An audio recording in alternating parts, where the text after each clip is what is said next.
And we are live. This is Dark Journalists. What a fantastic crowd we have with us tonight already. Of course, I am joined by the lovely Olivia. Hi, everybody. And Olivia, just off the charts with all the things that have happened just in a week. Mm-hmm. And we're talking gigantic switches and changes, and everybody's changing sides all the time. It's fun and games.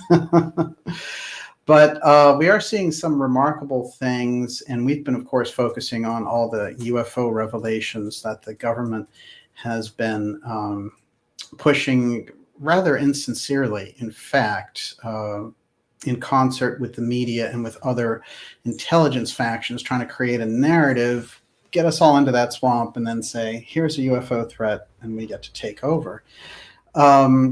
So we've been seeing a lot of this kind of action, but one of the key things that comes into our focus, especially after the last episode, is where did it come from? How long has it been out there? And we've been covering this in the X series for a while. And yet we've been opening up different doors. One side, this door is the mystery school. That door is the deep state.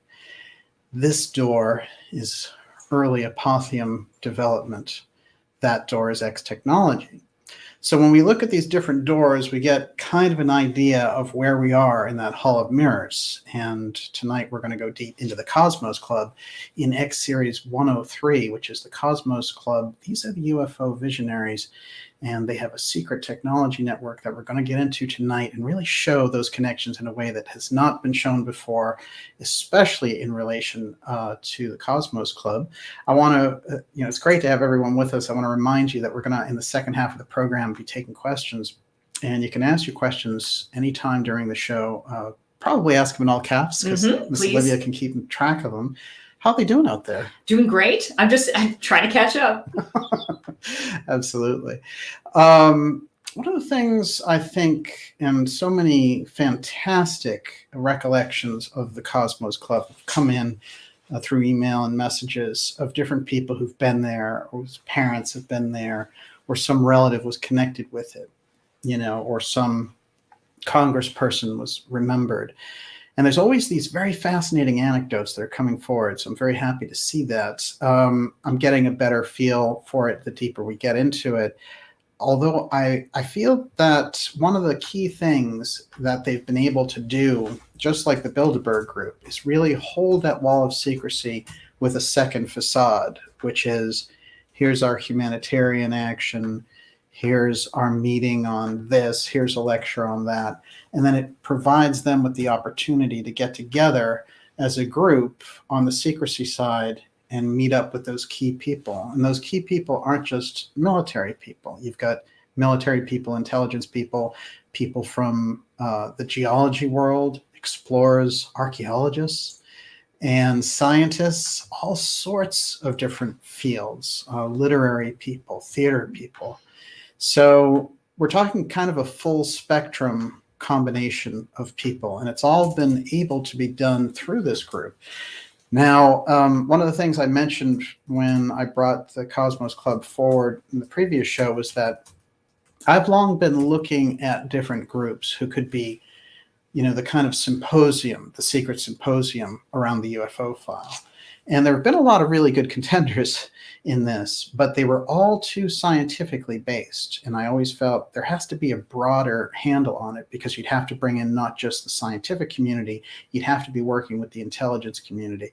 But the Cosmos Club really has opened up a new chapter in all of the research that we'll be doing. And we're going to be taking a deep dive into the airship mystery tonight with the Cosmos Club through the figure of John Wesley Powell, the noted explorer and founder of the Cosmos Club, and his very, very interesting associates on all sides. I do want to say that, as we get through this, we're moving side by side with this kind of CIA disclosure that's going on, and the media threat, UFO threat disclosure. So these two things are very well balanced against each other, because we want to see what's really behind that and the UFO secrecy in general. Remember, these things have so many layers that the people chasing around after, cooked up Tic Tac videos and that level of junk are never going to get anywhere near the truth, but it will distract the greater portion of the population and throw the real research off considerably. One of the things that we can do is take that deeper knowledge, that deeper understanding of, let's say, the deep state or the mystery school connections, and bring it in such a way that we can really get a picture for what's happening. And that snapshot can be so enlightening for us, especially at a time where they're really teasing this larger disclosure. But remember, it's the CIA, and the CIA is well known for running operations that serve the deep state. So that's not the kind of disclosure that we want. The kind of disclosure that we're looking for is just the truth, unfiltered, and we're looking for it through normal channels of discussion and openness and information sharing. One of the things that's really funny and ironic when we look at all of the so-called disclosure around the UFO subject is that it's coming at a time when they are shutting down just about any type of conversation. So if you're on Facebook or you're on Twitter or YouTube, all of these alternate networks are popping up because, oh, you said this thing, so now your friend is going to get a big pop-up message from Facebook saying, you may know an extremist, this person expressed an independent opinion. This thing has been going around. An independent opinion?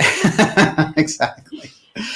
One of the things I think too that, when we're looking at this, we get into this extreme censorship where they actually censored the president of the United States, as we know, last October, November, and December during that very contested election. And by the way, you can't talk about that either. But don't worry, you can talk about UFOs and the alien threat. It's all okay now because the CIA and the media says so. If that doesn't make you uncomfortable, nothing will. It's a very disturbing pattern where they're going to create the parameters in which you can talk about this thing. And, we discussed this, that at a certain point they might say, oh, you're a UFO denier, you're a threat to the Commonwealth. So we're looking at a lot of this. We know that the Biden administration in particular, with their push for domestic terror bills and NSA spying, they've been spying on their media enemies list. And so that stuff's going to a bad place, let's face it, especially the NSA. We don't actually give them enough attention on this show, but they're right up there neck and neck with the CIA for the Orwellian Awards. And between that and the 250,000 people employed by Homeland Security, it paints a picture of extreme censorship and centralized control, which the more it's exposed, certainly the weaker it becomes. But their secrecy has been such a lock when it comes to the UFO file that getting this part opened up, having us seeing it clearly, is going to be a major step forward. And the Cosmos Club is going to help us do that. Yes, Miss Olivia. Wow. Michael Snow says, looks like the CIA/global Gestapo is tying up loose ends around the globe. A lot of important people having accidents. The other thing is, can we talk about Rumsfeld? Everybody is mentioning his passing. Well, it's very interesting. What's funny about all that is I was just doing a deep dive on some of his connections in the pharmaceutical industry, of course, which are well noted.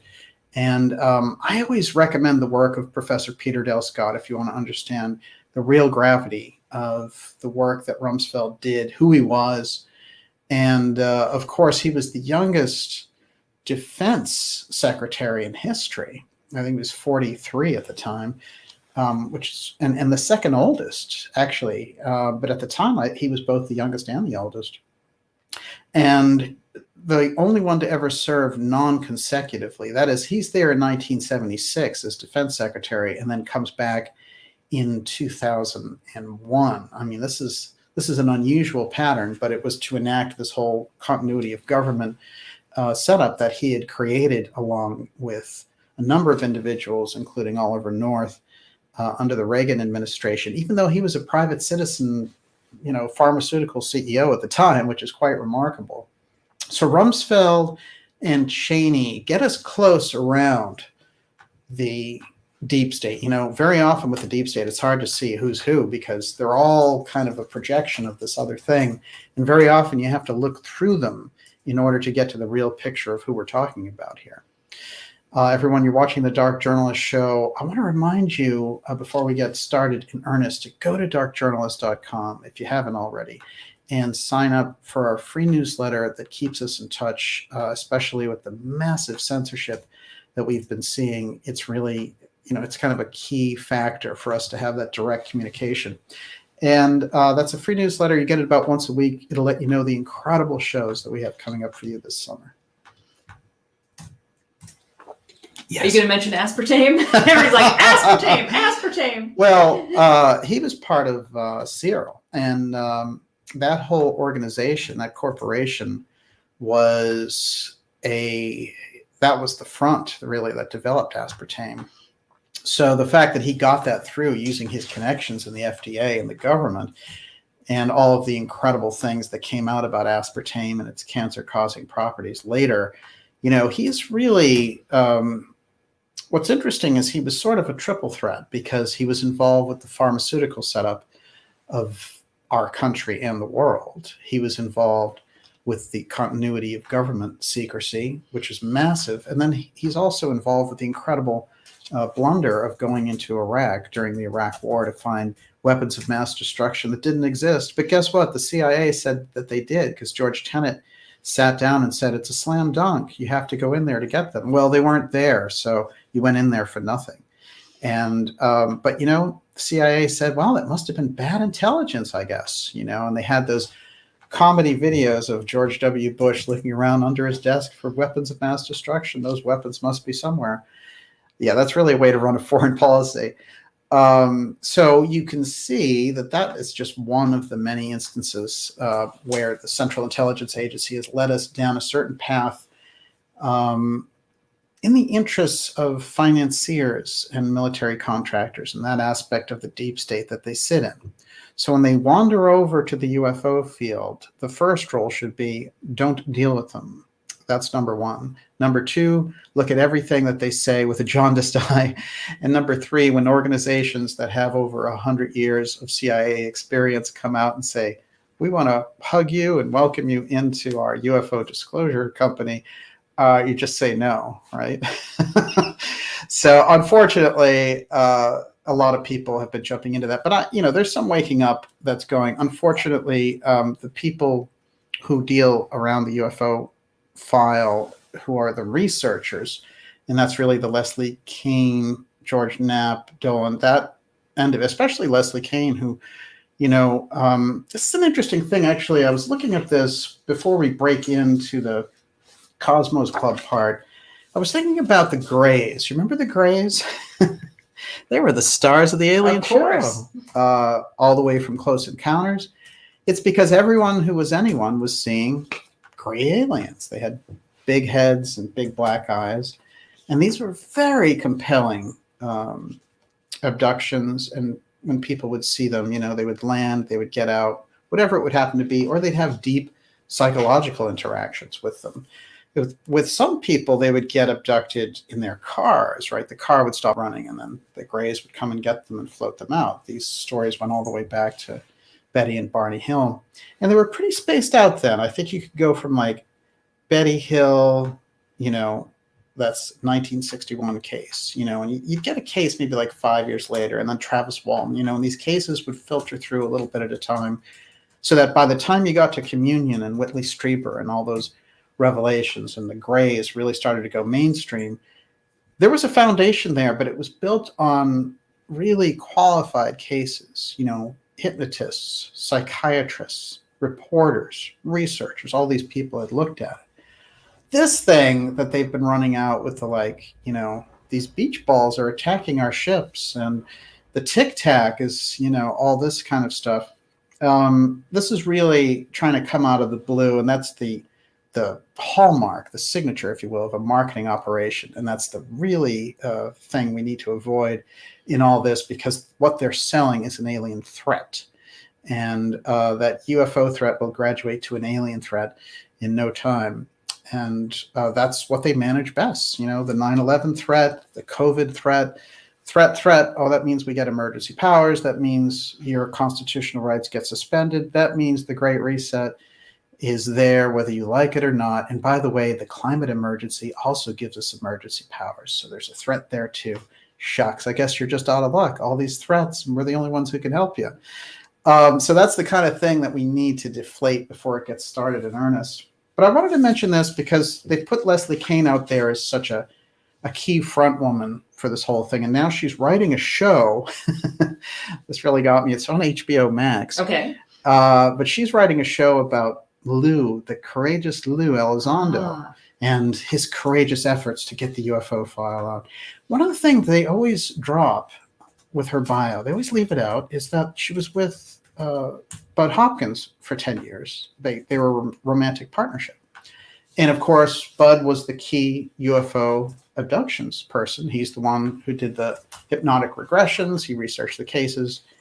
He did a lot, and he worked a lot with that Gray's hypothesis, and he worked with those cases. That's where he was coming from, the contacts. But no, suddenly Bud is kind of a dirty word, and when they go through all of Leslie Kean's exploits, they won't mention anything about good old Bud. I know. When was the last time you heard anything about Bud Hawkins? Anybody use It's his disturbing, name? He's actually. been memory hold. Yes, It's amazing. there's no question about it. He did really good work, including Intruders. He did some good books. And he's the one who got John Mack involved in the entire field, who was the Harvard psychologist who really put his reputation on the line to get this whole thing up to another level and wrote the book Abductions there in the late 90s, to which Time magazine said he should be thrown out of Harvard. You know, this is the way that they used to treat the UFO file before they realized, there's something in it for us. There's defense dollars, there's control of the population, there's maybe a phony alien virus. This looks good. So now they love it. These guys love the UFO file. And that's just obvious. I mean, it's not even something that I'm saying. It's just look in any website, the New York Times, even the Washington Post. These guys love talking about UFOs all of a sudden. But they won't talk about Grays, and they won't talk about Hopkins and that ilk. They just want to talk about Tic Tacs, and isn't Tom DeLonge great, and isn't Elizondo such a champion of disclosure, and Marco Rubio really wants answers on that. So that's where they're coming. He's demanding answers. Dubio Rubio. Down there in the hot zone. Mm-hmm. We know about that. Well, Dr. Farrell has his number. Here's one. That is Betty Hill's encounter. These Grays, interestingly enough, had eyes. Those are pretty human-looking eyes. And interestingly enough, I always thought that her sculpture was dramatic. This is the person that she met there on that ship. And I think it gives us a real snapshot, again, of these Grays. Let's not forget the original Gray that was showing up in all these reports. And you wonder, whatever happened to the Grays? Mm-hmm. Well, there was something. There was some market research test and all this, and they said, we can't do it. Somehow we can't. The UFO threat has to get out there without the Grays. We have to do it some other way. Those real cases, the people who were abducted and all that, don't want to talk about that. But I think anything that they don't want to talk about, we naturally do want to talk about. And that brings me to Carl Sagan, who, although a UFO skeptic in public, let's face it, behind the scenes working in the Cosmos Club, he was there with the people who knew the most about it. But an interesting thing that he included in his book called The Demon Haunted World was this incredible quote. And this is it here. I'm going to read it for you. One of the saddest lessons of history is this. If we've been bamboozled long enough, we tend to reject any evidence of the bamboozle. We're no longer interested in finding out the truth. The bamboozle has captured us. It's simply too painful to acknowledge, even to ourselves, that we've been taken. Once you give a charlatan power over you, you almost never get it back. Wow. That's Sagan. I'll tell you, he hits it right on the head, and this is somebody who worked inside those power circles, understood them quite well, and that's why they try to remove him, actually, from the Cosmos Club, because he wanted to open it up to people like J. Allen Hynek. Inside the Cosmos Club, I've deduced that they didn't trust that type of UFO expert coming in because real UFO meetings were taking place in there, and they were thinking, this guy rejected his role in Project Blue Book ultimately, he'll come in here and he'll spill all this. And they were all double agents, because when they would come out to the public, people like Donald Menzel and these other UFO skeptics, they would give the public it's swamp gas and all that kind of thing. But in truth, as we found out later through people like the late Stanton Friedman, they were in fact deployed to work very, very hard finding out all about the UFO file. And they believed in it because they had seen the evidence for it. And they erected a wall of secrecy behind which they could place all of that advanced technology, advanced knowledge. And there became a huge deficit between what those insiders knew and what the general public knew. So there were waves of disclosure in the public because they sensed this. The 60s and the 70s certainly had it. Close Encounters, I mentioned. In the 80s, E.T., President Reagan bringing it up at the UN, these types of things. Very compelling. There's a lot of UFO incidents around Ronald Reagan, in fact. And then by the time you get to the 90s, you've got Mac, you've got a whole push for disclosure. The culture is very adapted to it. There are popular shows. You have all kinds of things about the Greys. This thing looks like it's just about to happen. And you get 9/11 instead. And that type of continuity of government takeover, which we're still living under those emergency rules, takes us into where we are now. And it was just a dark decade there to start that decade off, and they just kept it going. So what they did when they got into the Obama years was he basically President Obama became sort of like the clerk for the bankers. So they switched a lot of focus there from the military takeovers to the consolidation of the missing money. And so we got the financial coup d'etat and these types of things. And then they needed a figure that could kind of distract the public. And that was Obama, who largely served as a clerk for the bankers, which as a Democrat is an interesting thing to do, because the Democrats pre-Clinton weren't really known for being that tight with the bankers. So somewhere that relationship changed with Wall Street and the Democrats, because they had already, they had often favored the Republicans.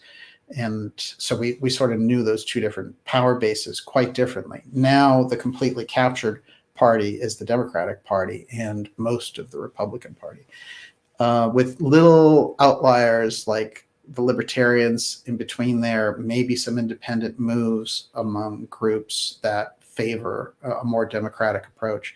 But the regular Democratic Party is completely captured by the neoliberals, who are very warlike, incredibly centralizing, and pose a tremendous threat moving forward, I think, to any kind of healthy society. And it's becoming obvious. I mean, you're seeing it in all these different,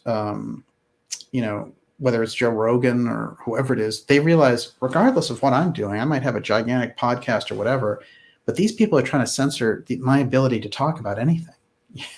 You mentioned ivermectin and you're out. It's like Jehovah in the early versions of the Bible. You pick up sticks on Saturday and it's all over. Get ready to be stoned. So that's the point that they're at. They want to control and keep you in one lane of thinking, and that's their lane. It's the kind of false Twitter reality and that whole thing. And Twitter, I think, is a really good example, because they were the ones that were used to come forward and really, they censored the New York Post, which is one of the oldest newspapers in America. They censored the president of the United States, who controlled the nuclear arsenal. Think about that. So they were the canary in the coal mine. And I think exposing that whole kind of social media control has to be the big thing in the lead up to the 2022 elections. So that's really where we're at with this. And that brings us to the secrecy. Where does the secrecy come from? How did it get established on such a deep level? We're going to go back centuries, or about 150 years, to really find the answer and bring that through. We're going to swing wildly. Wait, how long ago? At least 1870. Okay. At least 1870. And we're going to find some figures in history doing things that we didn't know that they had done. And we're going to put some of those things on the record for the very first time here tonight. It's great to be here with everyone. You're watching the Dark Journalist Show. This is X Series 103. and we are looking at the Cosmos Club. This is part 2 of our Cosmos Club expose, or I guess expose. We're going to be taking your questions in the second half of the program. In the first half, we looked at the Cosmos Club through the figure of CIA agent and official and photography expert Arthur Lundahl. And Lundahl is very fascinating because he is a person who briefed presidents on the UFO file. And he was the founder of NPIC, which is the photography lab that does intelligence analysis for all our satellites and all the rest. His history is stranger still. And if you go further back, you'll find that he actually started out as a park ranger, which is an interesting link if you really start to get the feel of the Cosmos Club, of which he was a very prominent member. His position in the Cosmos Club was one of the first things that got me looking deeper at them, because I knew about his knowledge of the UFO file, looking at his connections and where he was affiliated with openly. And the fact that he was sitting there with Menzel and Sagan and people of this ilk made me wonder. And when we go back really deeply into that group that started the Cosmos Club, we get John Wesley Powell.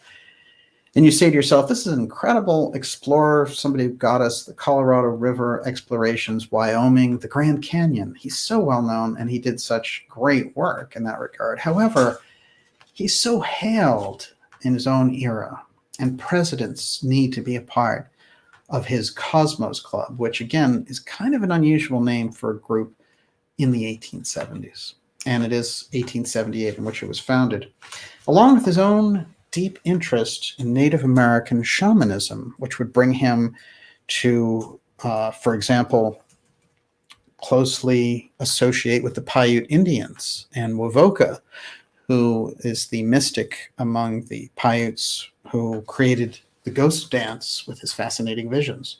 So we're looking at somebody who can go on this track of metaphysics, the psychic world, the astral plane side, the American Indian, Native American, First Nation spirituality. This is somebody who is also technologically connected and geologically an expert. So we've got somebody in Powell who forms this group, the Cosmos Club, and then immediately, just a few years later, forms the National Geographic Society. 33 members, founding in 1888. Alexander Graham Bell is a member of the Cosmos Club and National Geographic. Alexander Graham Bell is going to figure very prominently in this. But there's almost something remarkable about John Wesley Powell that can't be missed, which is his explorations, given his resources, are extraordinary. And what was it that he was finding in all of these different expeditions that he was creating? And sometimes they were sponsored by the government, but not at first. And where did those come from? Something remarkable must have happened during those expeditions, because by the time he's finished, he is hailed as a hero and everybody wants to party with John Wesley Powell. Now, I'm going to look at a few reasons why this must be the case by looking at one of his co-founders, who the people who have looked at airship mysteries might be familiar with his name and some of the things that have come up. And then we're going to look at some of the stranger things found in the Grand Canyon and some of the stories that have circulated about ancient ruins in the Grand Canyon and how much this is related directly to Powell. The airship mystery and the ancient findings related directly to John Wesley Powell. I'm going to show you that tonight as we get deeper into this fascinating founder of the group, the Cosmos Club, which started again in 1878 and continues on to this day with their very, very interesting, I have to say, Illuminati style, American dollar, American Revolution style Illuminati, the all-seeing eye and their we're going to see these wings around the globe again shortly. I'm going to show you them in relation to an aerial group very early on that was dealing before the Wright brothers even. So, Can I interrupt you for a sec? yes. Jimmy Parker said the National Geographic is now a part of Disney. No, really. Yeah, well, that's For real. Yeah, we have to think of the power of Disney at this point. It's just beyond the beyond. Their control of news and the production of new shows. They're taking over things like the Star Wars franchise, for example. I mean, incredible clout. And, I was looking into this. Of course, we had 92 different news organizations vying for the top position in the early 90s. By the time you get to 2021, we have 6. And people have been warning about that consolidation, but now we're really seeing the warning. They want everything to be unithought. And when we get to that, thought crime isn't far behind. I mean, they're already getting to these levels. And as we know with the Spielberg movie, what was that movie where Tom Cruise could see into the future with these psychics, and it was like a pre-crime thing? Minority Report. Minority Report, that's the one. We're heading directly there. That was an early tip-off by somebody inside the whole process. So what does that tell us? Well, the next thing they'll come out with is, we've also discovered this incredible psychic technology. Here's UFOs, here's psychic stuff. Join the CIA for a consciousness cruise. You don't want your astral body invaded by that, that's for sure. So, yeah, we've got, that's kind of like hanging out with a serial killer for sensitivity training. It's not a good idea. But I do feel like we're looking at a real kind of Hail Mary pass on the part of the establishment in terms of the timing. I think that they've been happy to move these things along quite kind of steadily over time. But now I think they're really swinging for the fences. Yes. Zach Robinson wants to take a look at the what is it called again? The Cosmos Club's logo again. Yeah, well, it is something. It is something. And what I think we see going on there is the globe has wings. There's some clouds below. There's, of course, these many stars, 6 right under the eye. There's 2 on the side. And again, if you look deeply and you're kind of getting the impression of this, they've kept that logo steady the whole time. They actually haven't changed it, which is kind of surprising in some ways. I do feel that Powell also, with his spiritual knowledge, is coming from a different place in creating it. That is, I think he's coming from an esoteric place, and I think there's a mystery school involvement. However, I think the Cosmos Club becomes very distorted with the political left-hand path groups. And by the time you get to like the 40s and 50s, because of World War II, the CIA is completely taken over. And that's where I think we see this going on. But I think the secrecy was there long. Even some of the inventions of Alexander Graham Bell that they kept inside the Cosmos Club because the public wasn't ready become part of this story. So let's break into some of that here. Of course, we mentioned in the last episode Donald Menzel, the Harvard astronomer who we covered on this program, who was trying to offer himself and his services to JFK as sort of a UFO file intermediary. This is somebody who I think we need to take a very close look at, and he was a real power broker inside the Cosmos Club, as I said, trying to boot figures like Sagan and make sure that figures like Hynek just never got anywhere near the place. We also have in this whole mix the Fairchilds, which are going to become very important because that leads us to von Braun. But there's a big background there with this. So let's see how we can get into this. I wanted to start off on the Cosmos UFO track to 1965. Let's dial in our clocks to 1965. And someone named Lambros Kalamahos, who was an expert Greek cryptographer and someone who really did a lot for the intelligence community by recruiting international cryptographers and those who were well-skilled in steganography so that they could keep secrets during a cold and a hot war. This is a paper that was delivered and a speech that was given in August of 1965 at the Cosmos Club by Lambros. And this is what he has to say. The title of it is Communication with Extraterrestrial Intelligence. This is 1965. Quote, "We are not alone in the universe. A few years ago, this notion seemed far-fetched. Today, the existence of extraterrestrial intelligence is taken for granted by most scientists. Even the staid National Academy of Sciences has gone on record that contact with other civilizations is no longer something beyond our dreams, but a natural event in the history of mankind that will perhaps occur in the lifetime of many of us." This is somebody who worked for the CIA and the NSA. Sir Bernard Lovell, one of the world's leading radio astronomers, has calculated that even allowing for a margin of error, there is 5,000% chance that there must be in our galaxy about 100 million stars that have planets of the right chemistry, dimensions, and temperature to support organic evolution. If we consider that our own galaxy, the Milky Way, is but one of at least 1 billion other galaxies similar to ours in the observable universe, the number of stars that could support some form of life is, to reach for a word, astronomical. So he's totally on board with it. He's saying this is just a fact. At this point, he's speaking from his own knowledge base, but he's also a member of the NSA. Let's think about that. The nearest neighbor, where is everybody? The nearest neighbor to our solar system is Alpha Centauri, only 4.3 light years away. But according to Dr. Huang of the National Aeronautics and Space Administration, or NASA, in planetary systems, it's probably too young for the emergence of life. Two other heavenly bodies, Tau Ceti and Epsilon Eridani, about 11 light years away, are stronger contenders for harboring life.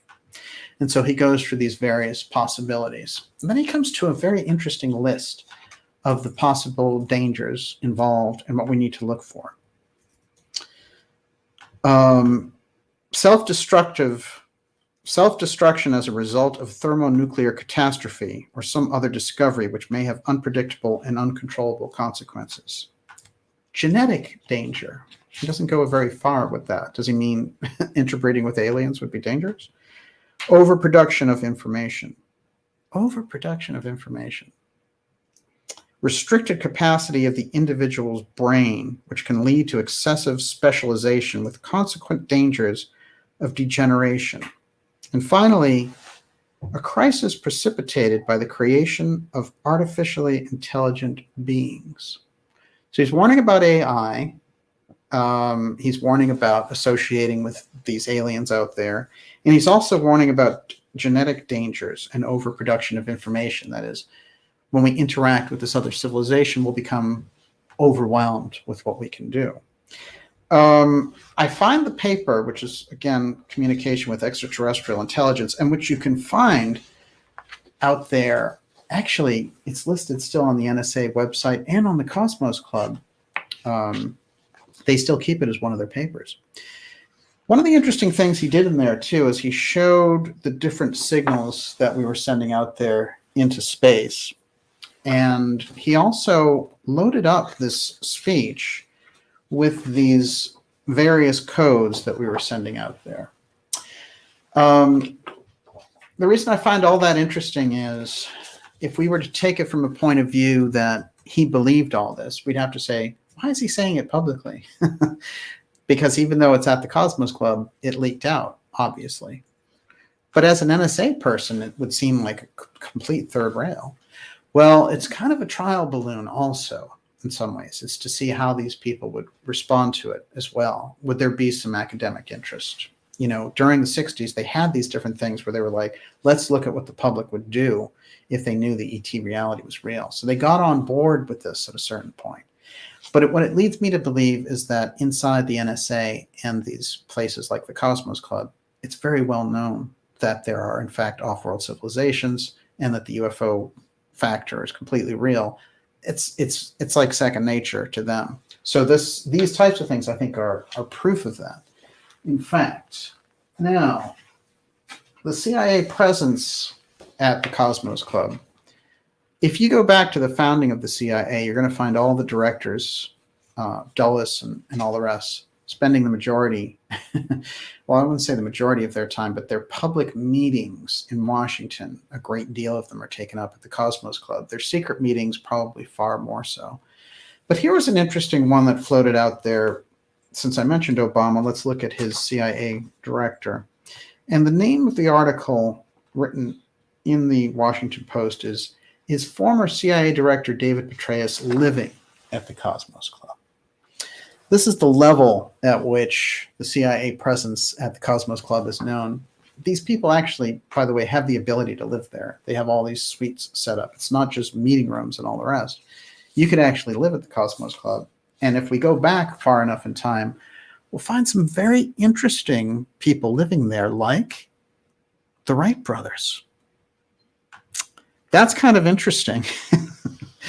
We're also going to find, in relation to the Cosmos Club, that some of the earliest, kind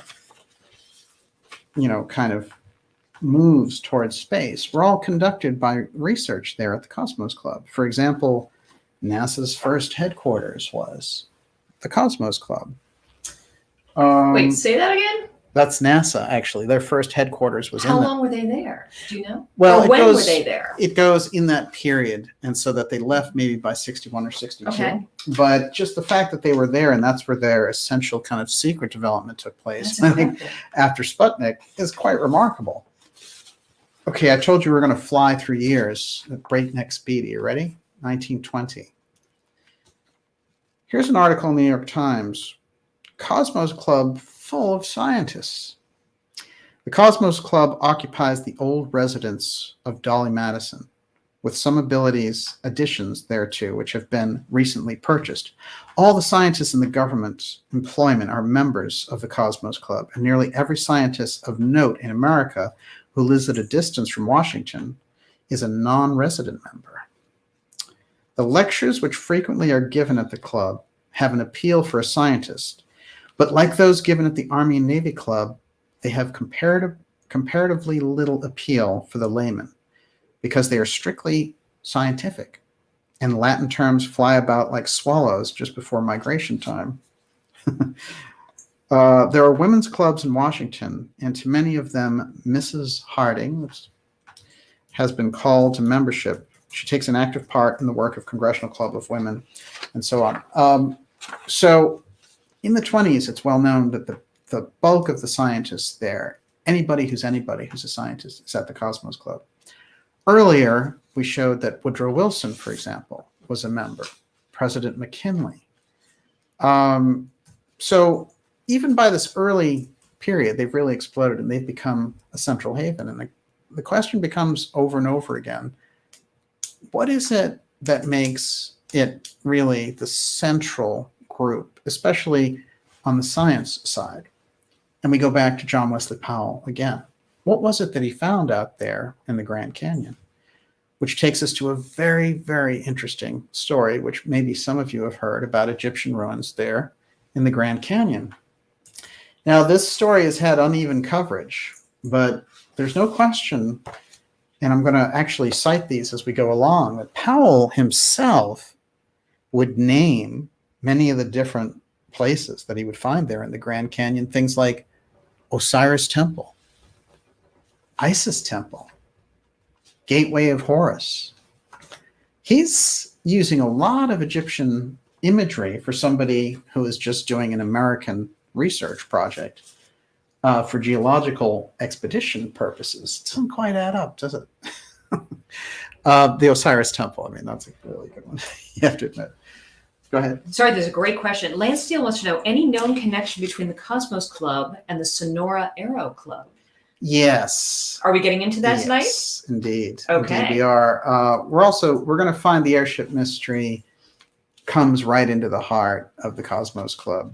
And in fact, it's probably where it was spawned ultimately. Let's take a little bit of a look at this Grand Canyon aspect. As the story goes, there's this remarkable set of articles that come out in Arizona in 1909. And they're, right there in the regular paper, just like all the regular news. And it's all about this archaeological team, one from the Smithsonian, who have come in and are doing these excavations there in the Grand Canyon and find all these incredible Egyptian artifacts. So I mentioned Powell there. I'm just going to give you a couple of the names, the actual names, before we get to that article. Originally, the Smithsonian shows no records of such an expedition, nor that they participated in any dig of an underground city in the Grand Canyon. This is the official story by the Smithsonian. However, the Smithsonian has sent many expeditions to explore the Native American ruins throughout the Southwest and the Grand Canyon. It seems unlikely that ruins throughout the Southwest and the Grand it seems unlikely that an institution devoted to learning and understanding history would hide such a find. And yet, if Middle Eastern or Asian cultures did make their way to North America around 4,000 years or so ago, it would certainly turn the history of our world upside down. This is a key point. It's also interesting that so many features in the park bear Egyptian names. Tower of Set. These are the names that Powell gave these different geological features. Tower of Set, Tower of Ra, Horus Temple, Osiris Temple, Isis Temple, as well as the places in Haunted Canyon with names like Cheops Pyramid, Buddha Cloister, Manu Temple. Wow. In fact, the area where the hidden city is supposedly located is actually off limits to the public on government land. Kincaid, who is the companion to the Professor Jordan, who's doing this in the article, he has this to say about the location back there in 1909. Here we go. Quote, some 42 miles up the river from the El Tovar Crystal Canyon, I saw on the east wall stains in the sedimentary formation about 2,000 feet above the riverbed. There was no trail at this point, but I finally reached it with great difficulty above a shelf which hid it from view from the river. It was the mouth of the cave. Now, Powell encountered a cave system himself, which is probably, my guess, this entire expedition was deeply involved in trying to open up the ruins that Powell had found originally, which made him such a hero on that first pass, which didn't make a whole lot of sense. According to one Hopi Indian legend, their ancestors once lived underground in the Grand Canyon until the people of One Heart and the people of Two Hearts began to fight. The chief of the One Heart people caused a tree to grow and pierce the roof of the cavern. The One Heart people sent a messenger to the Temple of the Sun, asking for a blessing of peace, goodwill, and rain, but the messenger never returned. The legend says that the messenger will return someday and the Hopi ancestral lands and dwellings will be returned to them. The original article, which is, is bona fide, it's not a hoax. Certainly the article ran in 1909 in April. There's many examples of it online, and it's been verified. For a long time, they try to throw people off with this case and say, the Smithsonian in particular said, we never did those types of expeditions, which was a lie, and that we never had a Professor Jordan doing it on our behalf, which also turned out to be not true. And we're going to get into how they found it. So now here's an article that came up. And when we get into this, this is from Newswire. It originally ran in 2014. Smithsonian's enigmatic Professor Jordan linked to 1909 Arizona newspaper article identified. Some people might know Greg Little, actually. He's somebody who does a lot of the kind of Atlantean type stuff for the Edgar Cayce Institute. And something that he said, which is, I think, worth taking a look at, is that he knew that in April 1991, at the meeting of the Society for American Archaeological, archaeology, it included a presentation on the discovery of totally unique complex of underground catacombs found at a ruin site in Arizona. The Arizona Daily Sun published a long article on the discovery on April 27th, 1991. So we're seeing and we're getting into this whole piece where, in fact, the story turns out to be 100% true, which I find interesting. Everyone, you're watching the Dark Journalist Show. We are going here deep in episode 103 on the Cosmos Club and John Wesley Powell and what he actually found there in the Grand Canyon. In the second half of the broadcast, we're going to be taking your questions, which Miss Olivia is going to be putting together. You can ask them in caps. It might make it easier to find them. And how are we doing out there? Good. Gerald King says Two Hearts in Navajo is Skinwalker. Now that that brings us into interesting territory, and it might explain this kind of close Paiute relationship with Powell and his deep interest. Like, what exactly did he find, or what exactly did he encounter during all this? A couple of quick things about who this individual, Professor Jordan, was, are going to quite sort of enlighten us around this whole thing. One thing I can tell you that comes up over and over again, whether it's the beginning of the Cosmos Club or getting into the figures who really have a large role in it, along with the National Geographic Society, is a large-scale eugenics fascination, which, as we know, became very explosive by the time we got to the 1920s, and that's where you got the whole Nazi thing. But in relation to it in America, it had become just kind of a regular thing where they had these societies meet about how can we make the genes better? How can we make the gene pool better? And it was a very different type of concern that these people who are on the inside, on the scientific side, started to become obsessed with. Now, although we went through the horrors of the Holocaust and all these things, and the Mengele and all these things came to light, there's still a very strong theme of eugenics that goes through the scientific community, and you will find it in all of the stories about designer genes, designer babies, and things of this nature. And also the fascination of the globalists around, for example, what they can do with the injections and the amount of people that they should maintain on the planet being under 1 million and all this kind of thing. So this is basically where they're coming from. And to get a snapshot of how many of them in that original setup were out and out eugenicists, I think gives us a handle on it. And also to find out that some of the original people, the kind of Darwinist eugenics stuff, they thought that they were following this revolutionary trend, like, hey, we're going to make, humanity better by doing this. And then they get into the Frankenstein era of the whole thing. So we have to kind of balance that out. We can just imagine, and we've seen this a lot, in particular with Professor Jordan now, there's a big woke thing to eliminate him and his eugenics background from everything that he did when he became the president of Stanford. And I can appreciate it. However, I think it's also an effort to eliminate some very uncomfortable connections that he had. So let's take a look at this individual now. This is Professor Jordan, who went out there into the Grand Canyon and found these Egyptian ruins. And we're going to read something along the lines of what he found. But he himself and his connections are extraordinary. And he will become such a key figure in the setup of Silicon Valley and the incredible tech takeover and Terman and IQ tests and all these types of things, that he becomes somebody, I think, who becomes a crucial figure for us to look at to get any real angle on what's happening. His original book had something very interesting in the title. And along with this kind of very esoteric imagery, it says, "All is fish that comes to my net." All is fish that comes to my net. It looks almost like an incantation.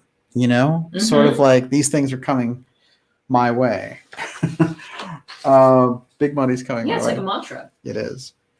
A little bit about David Starr Jordan, Professor Jordan, in the Arizona Gazette story.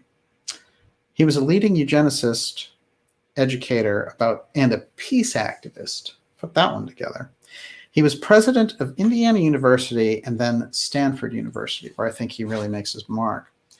Jordan was born in Gainesville, New York, as many of these figures are.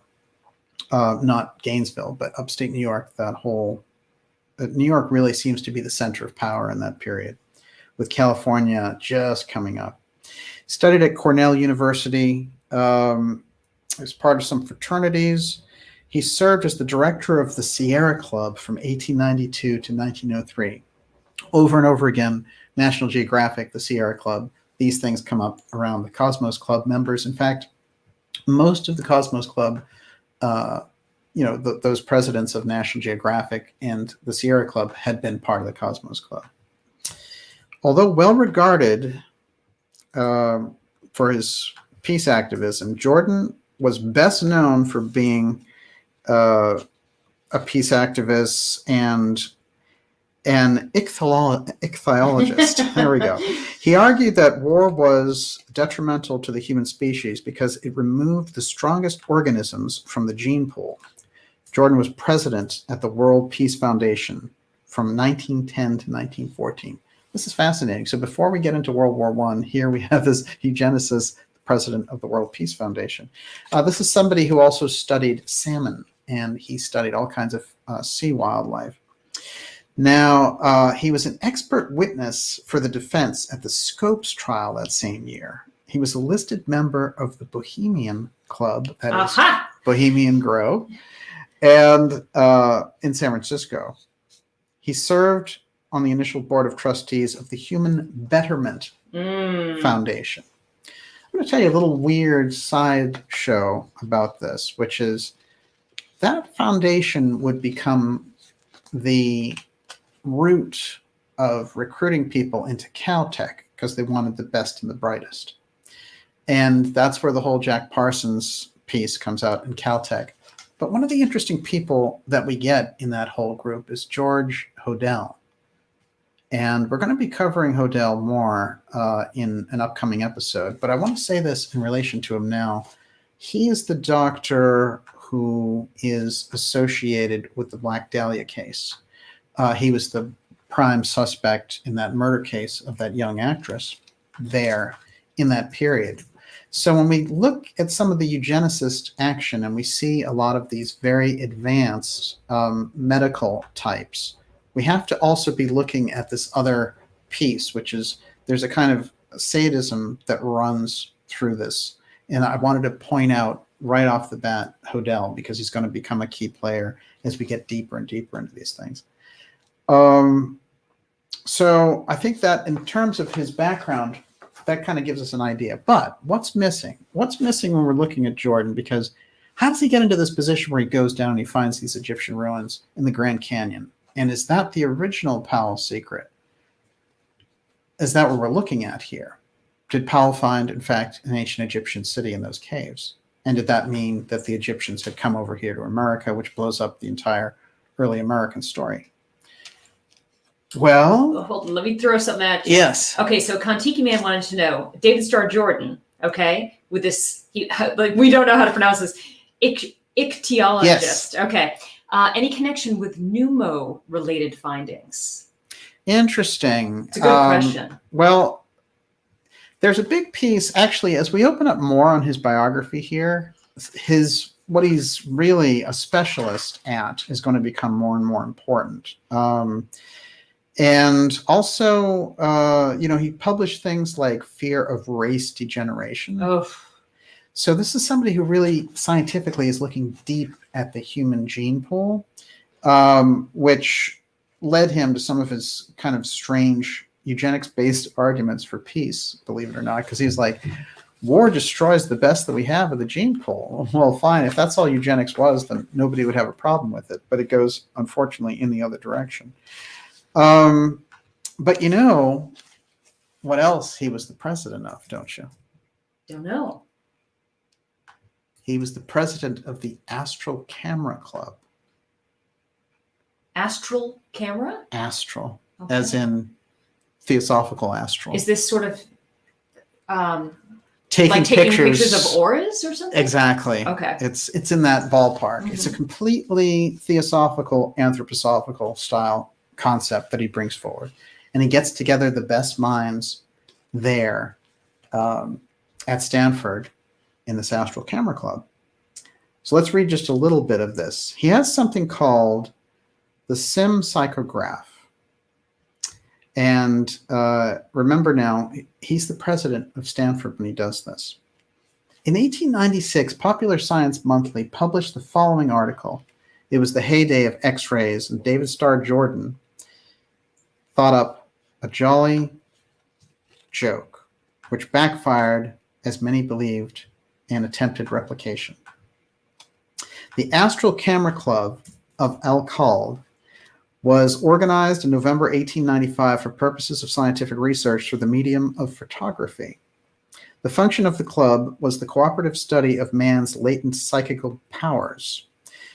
That these might be made useful in the conduct of life, no powers granted to man should be neglected or allowed to waste in idleness, just as the great physical force of electricity remained for centuries hidden. So it goes on, and basically what this is he conducts this incredible experiment where he has the, what he calls the most magnetically perfect of the subjects in the Astral Psychic Club project a cat's face onto a photograph. And there's something of a representation of it here in the article, actually. But eventually what happens is it becomes such a controversy that they need to back off and say, oh no, it was just a prank, don't worry about it. But the Astral Club, in fact, functioned for 12 years. That's not a prank. So this whole thing became quite a controversy. And what's interesting is those of us who remember a very unusual case of someone else who did this type of thing. And the guy's name was Ted Sirius. And there's a trail there in the 60s and 70s of this thought photography that he could do. And there's actually videotape of him doing it over and over again while there are many witnesses watching. And he could think of something like the Eiffel Tower and then impress it on their cameras. And they were all stunned when he did it. And if you look at the actual video of him doing it, it's fascinating to watch because something very unusual is taking place. Later, there's a lot of pressure in the public eye and he withdraws. And the guy who originally did the book on him goes to visit him some 20 years later. And he no longer has the ability. I didn't know he lost it. Yeah, but what's interesting is that the person who did the book on him said he had to get into almost like a state, and he would use alcohol to get him into that state. Now, there are a lot of different triggers for people to getting into psychic states. Alcohol is not recommended. No, just the opposite. But for Sirius, for some reason, this worked with him. And the action that he would take, his physical body would almost contort when he could project these things. But still, there was something way beyond any known science that was taking place with him.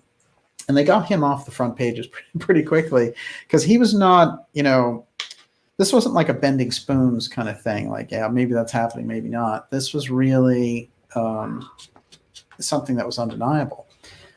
The Astral Camera Club, which had existed all the way back there in 1896, you have to think how many years and how many people did they take in and test? And was Sirius maybe some kind of offshoot of the work that they had done originally?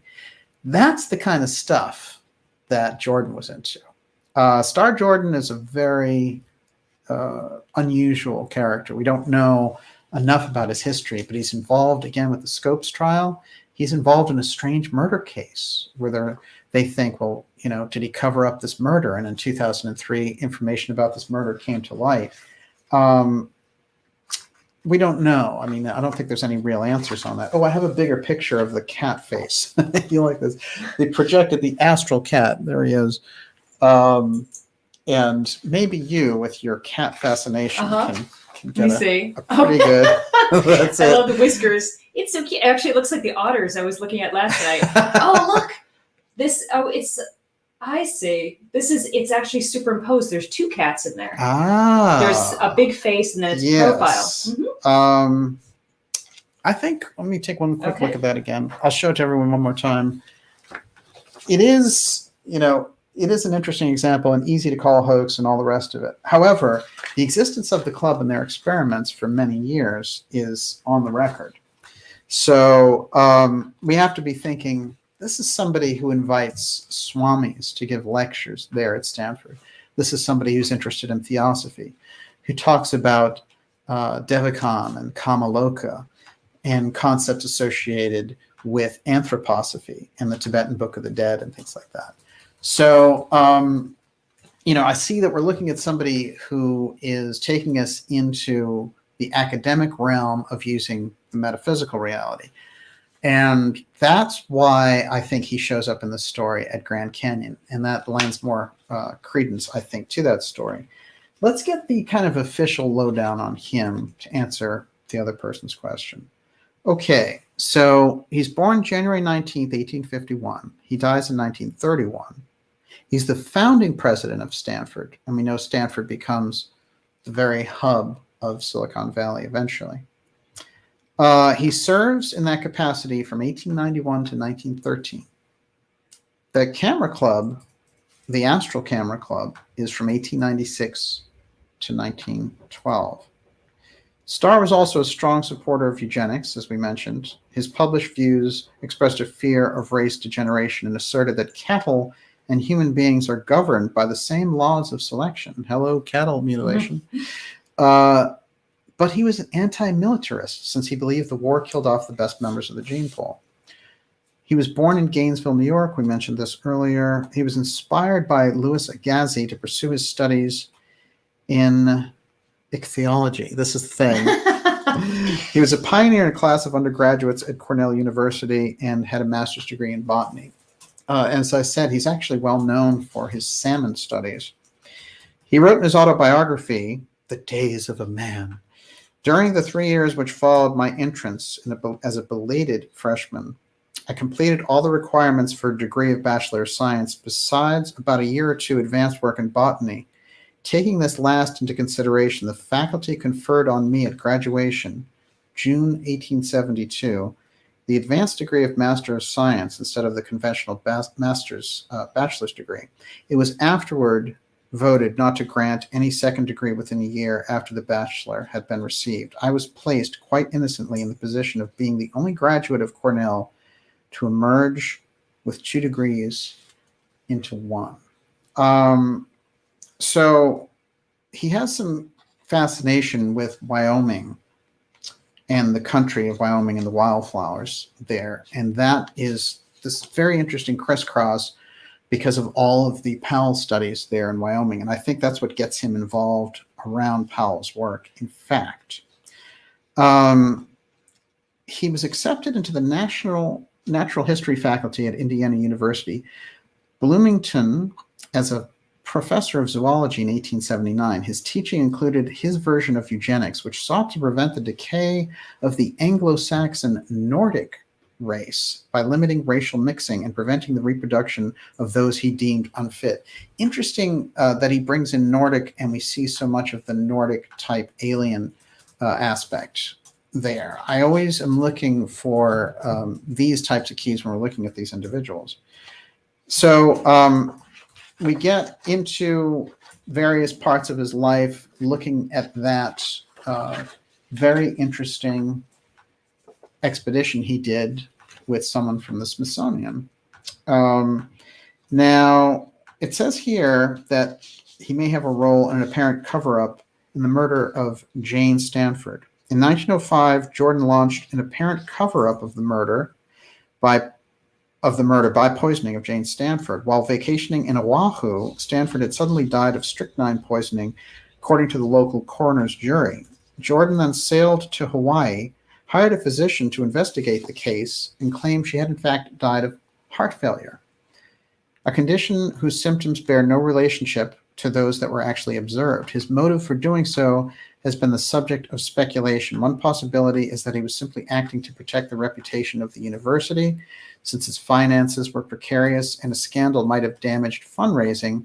He had written the president of Stanford's Board of Trustees to offer several alternate explanations for Mrs. Stanford's death and suggested to select whichever would be the most suitable. So he's involved in some kind of cover-up there. We don't actually know why. Since Mrs. Stanford had a difficult relationship with him and reportedly planned to remove him from his position at the university, he might have also had a personal motive. You think? It sounds like it. To eliminate suspicions that might have swirled around an unsolved crime. Jordan's version of Mrs. Stanford's demise was largely accepted until the appearance of several publications in 2003 that emphasized the evidence that she was murdered. I mentioned George Hodel, Dr. Hodel, earlier. And his secretary dies under the same circumstances where it appears that she's been poisoned, but in fact, he says, no, it was a heart thing. And a lot of people later said, oh, Hodel's secretary died because she could have revealed all these things in his association in this Black Dahlia crime. This sounds strikingly familiar. And I think it is a factor when we look at this individual that he's part of this possibly occulted inside track knowledge, which starts to take the Cosmos train in a totally different direction. I do feel that also we're looking at somebody who knew a great deal, in a sense, because of his follow-up discovery of these ruins in the Grand Canyon and took it to the next level. And remember, again, when we look at him and we think all is fish that comes to my net, now it starts to have a slightly more sinister ring to it. Although we'll leave the query open when it comes to Mr. Jordan. One thing that he did do was this expedition into the Grand Canyon. So now let's take some kind of a stock of these facts and think about this. So we have John Wesley Powell, who does the real expeditions into the Grand Canyon and forms the Cosmos Club. Then we have, years later, these ruins discovered and then subsequently eliminated by the Smithsonian. And the whole story gets sort of memory hold, and yet it's found by a few researchers later. There's incredible pushback against that. Anyone involved with it is still called a hoaxer. You'll still see those articles, when in fact it's been proven out in large part. I'm sure there's still some mysteries involved. But what does this tell us about the discovery, the original discovery by Powell? And then we have here the Stanford president going on the steep expedition associated with the Smithsonian, which basically disappears from history. So they obviously found something quite remarkable. Well, let's look at another side then. We've looked at the ancient discovery side of the Cosmos Club's secret. Let's look at the technological side of the Cosmos Club's secret. Everyone, you're watching the Dark Journalist Show. We're going deep here tonight in X Series 103. This is, I could say, the Smithsonian cover-up, but in fact, we're looking deep at the Cosmos Club and that connection, that network that they have going on there in relation to UFOs and ancient history. We're going to be taking questions in the second part of the program, and Miss Olivia will be taking those for you. How's it going out there? Going great. David Termina says, David's great tonight. Cold Spring Harbor Labs, where the eugenicists did their experiments and spread propaganda from, where they learned about human DNA, is famous for its genetically modified salmon as well. Isn't that interesting? There's a nice shot of the Cosmos Club.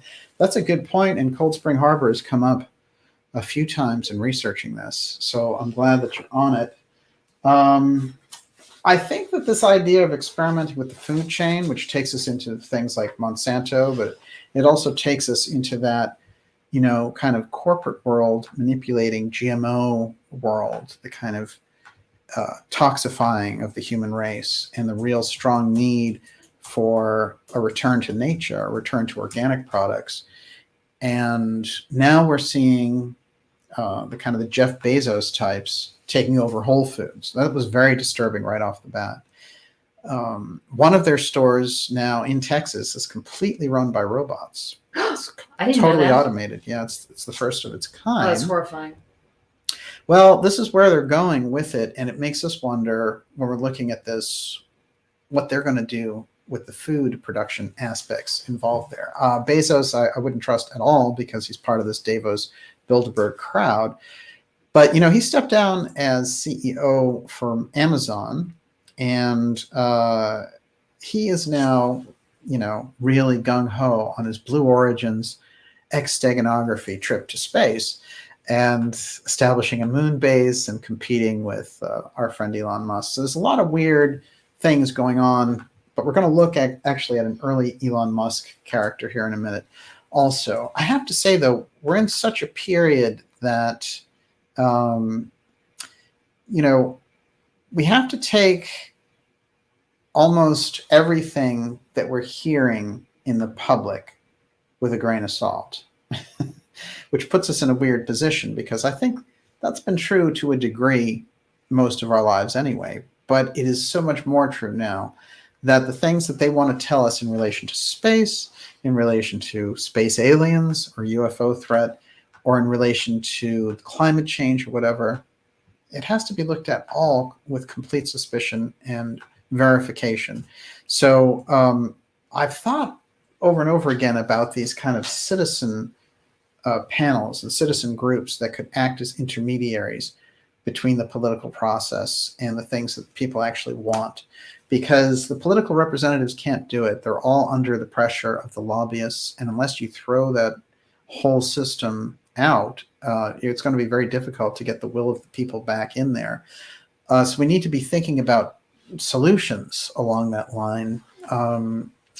And I think there's an opportunity with the 2022 election to repudiate all of the kind of woke, repressive, and centralizing aspects. That's one piece.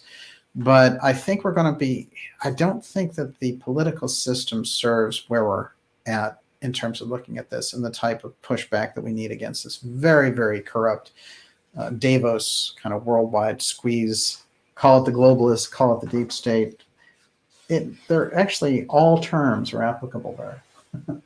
All right, airships. Are you ready for airships? I am so ready. How ready are you?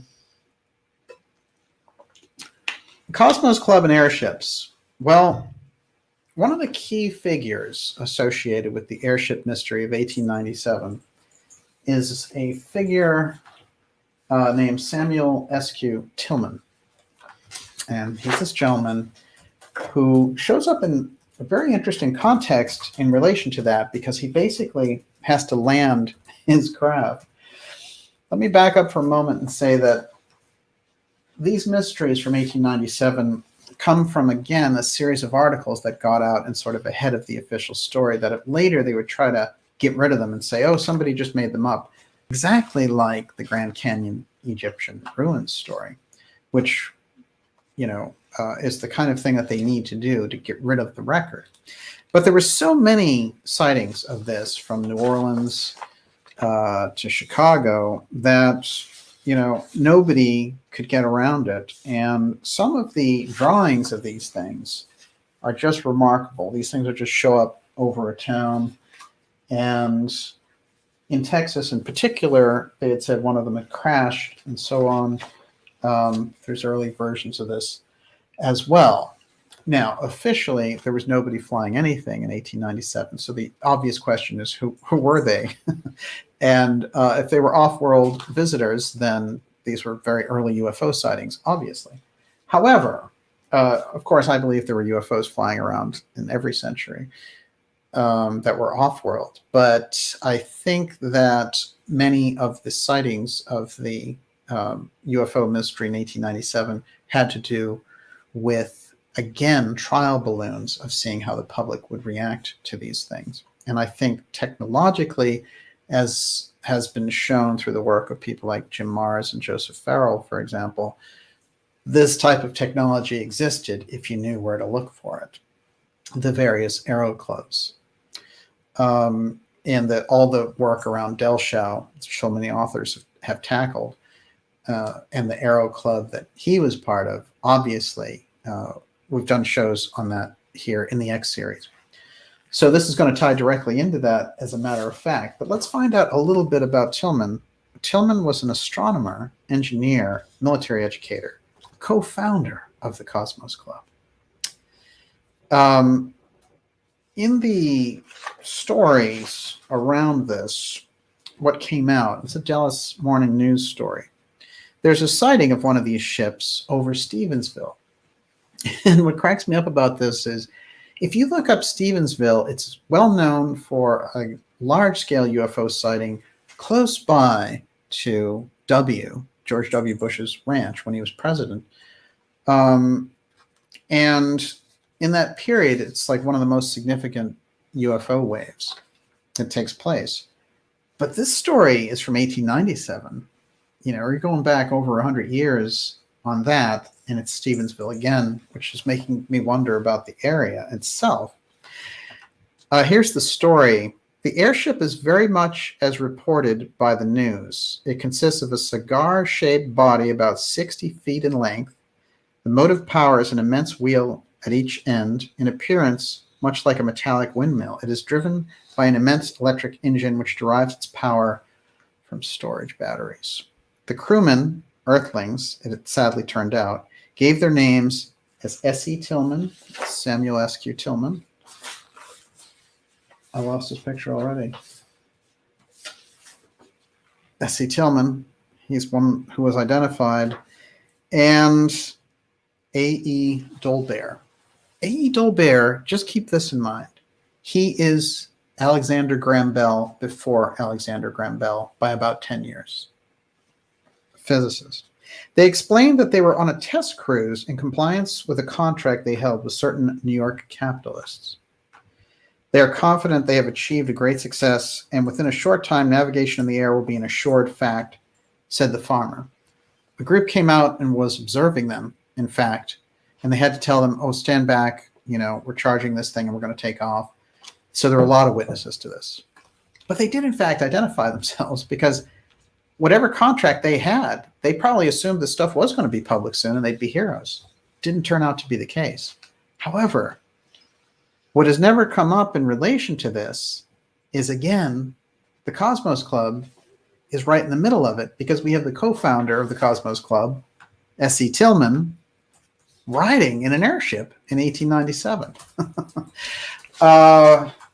Now, when we look at John Wesley Powell and his incredible expeditions of the Colorado River and his incredible Grand Canyon expeditions, and we say, was he perhaps riding around in one of these airships with his co-founder, S.E. Tillman, surveying the whole place? Did the Native Americans see him up there and say, hey, we've seen other people like you? Did we get the UFO file at this early stage? Was the Cosmos Club working on it at this very early period, 1870s? Is that when the UFO file really, forget about, hey, we reverse engineered it from 1947 after the Roswell crash. Let's just throw that out for a minute.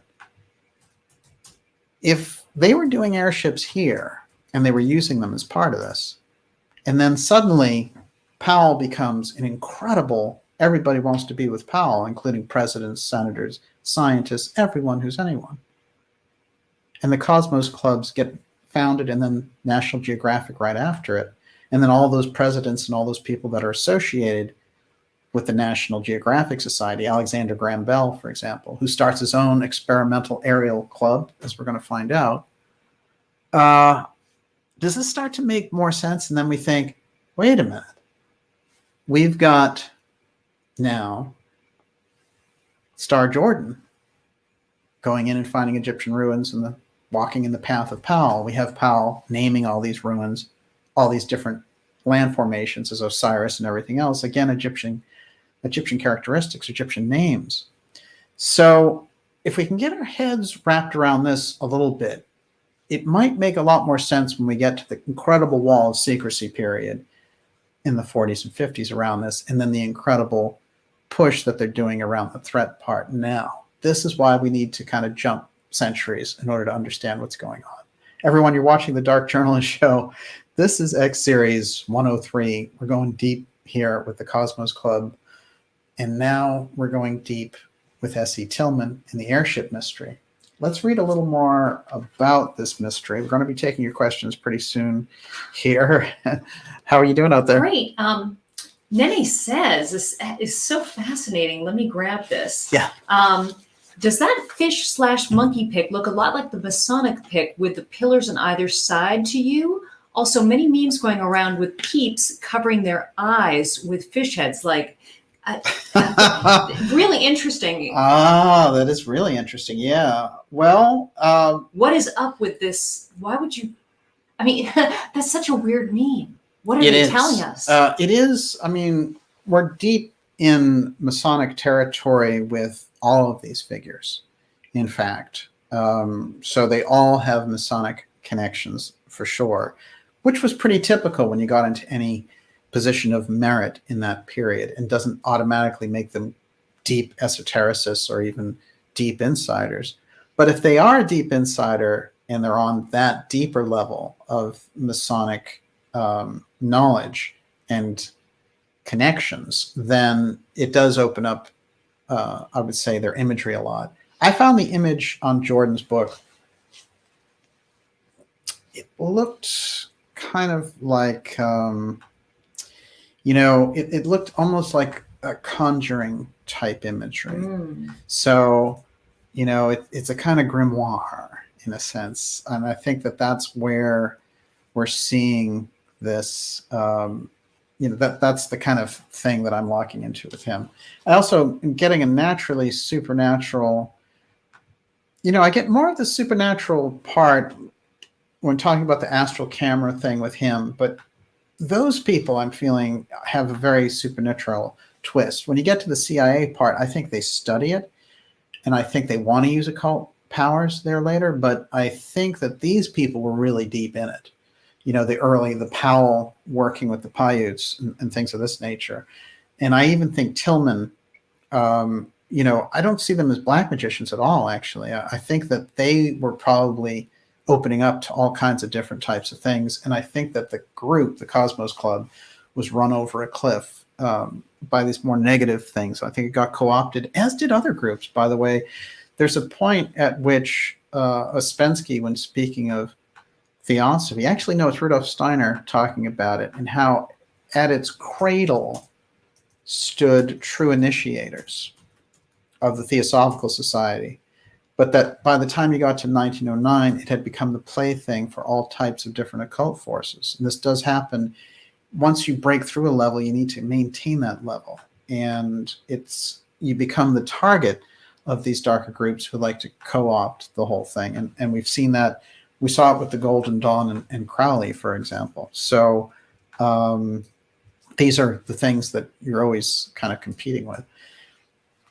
Let's take another kind of dance back there to the airships a little bit, and then Alexander Graham Bell. The Texas Airship Mystery is 1897.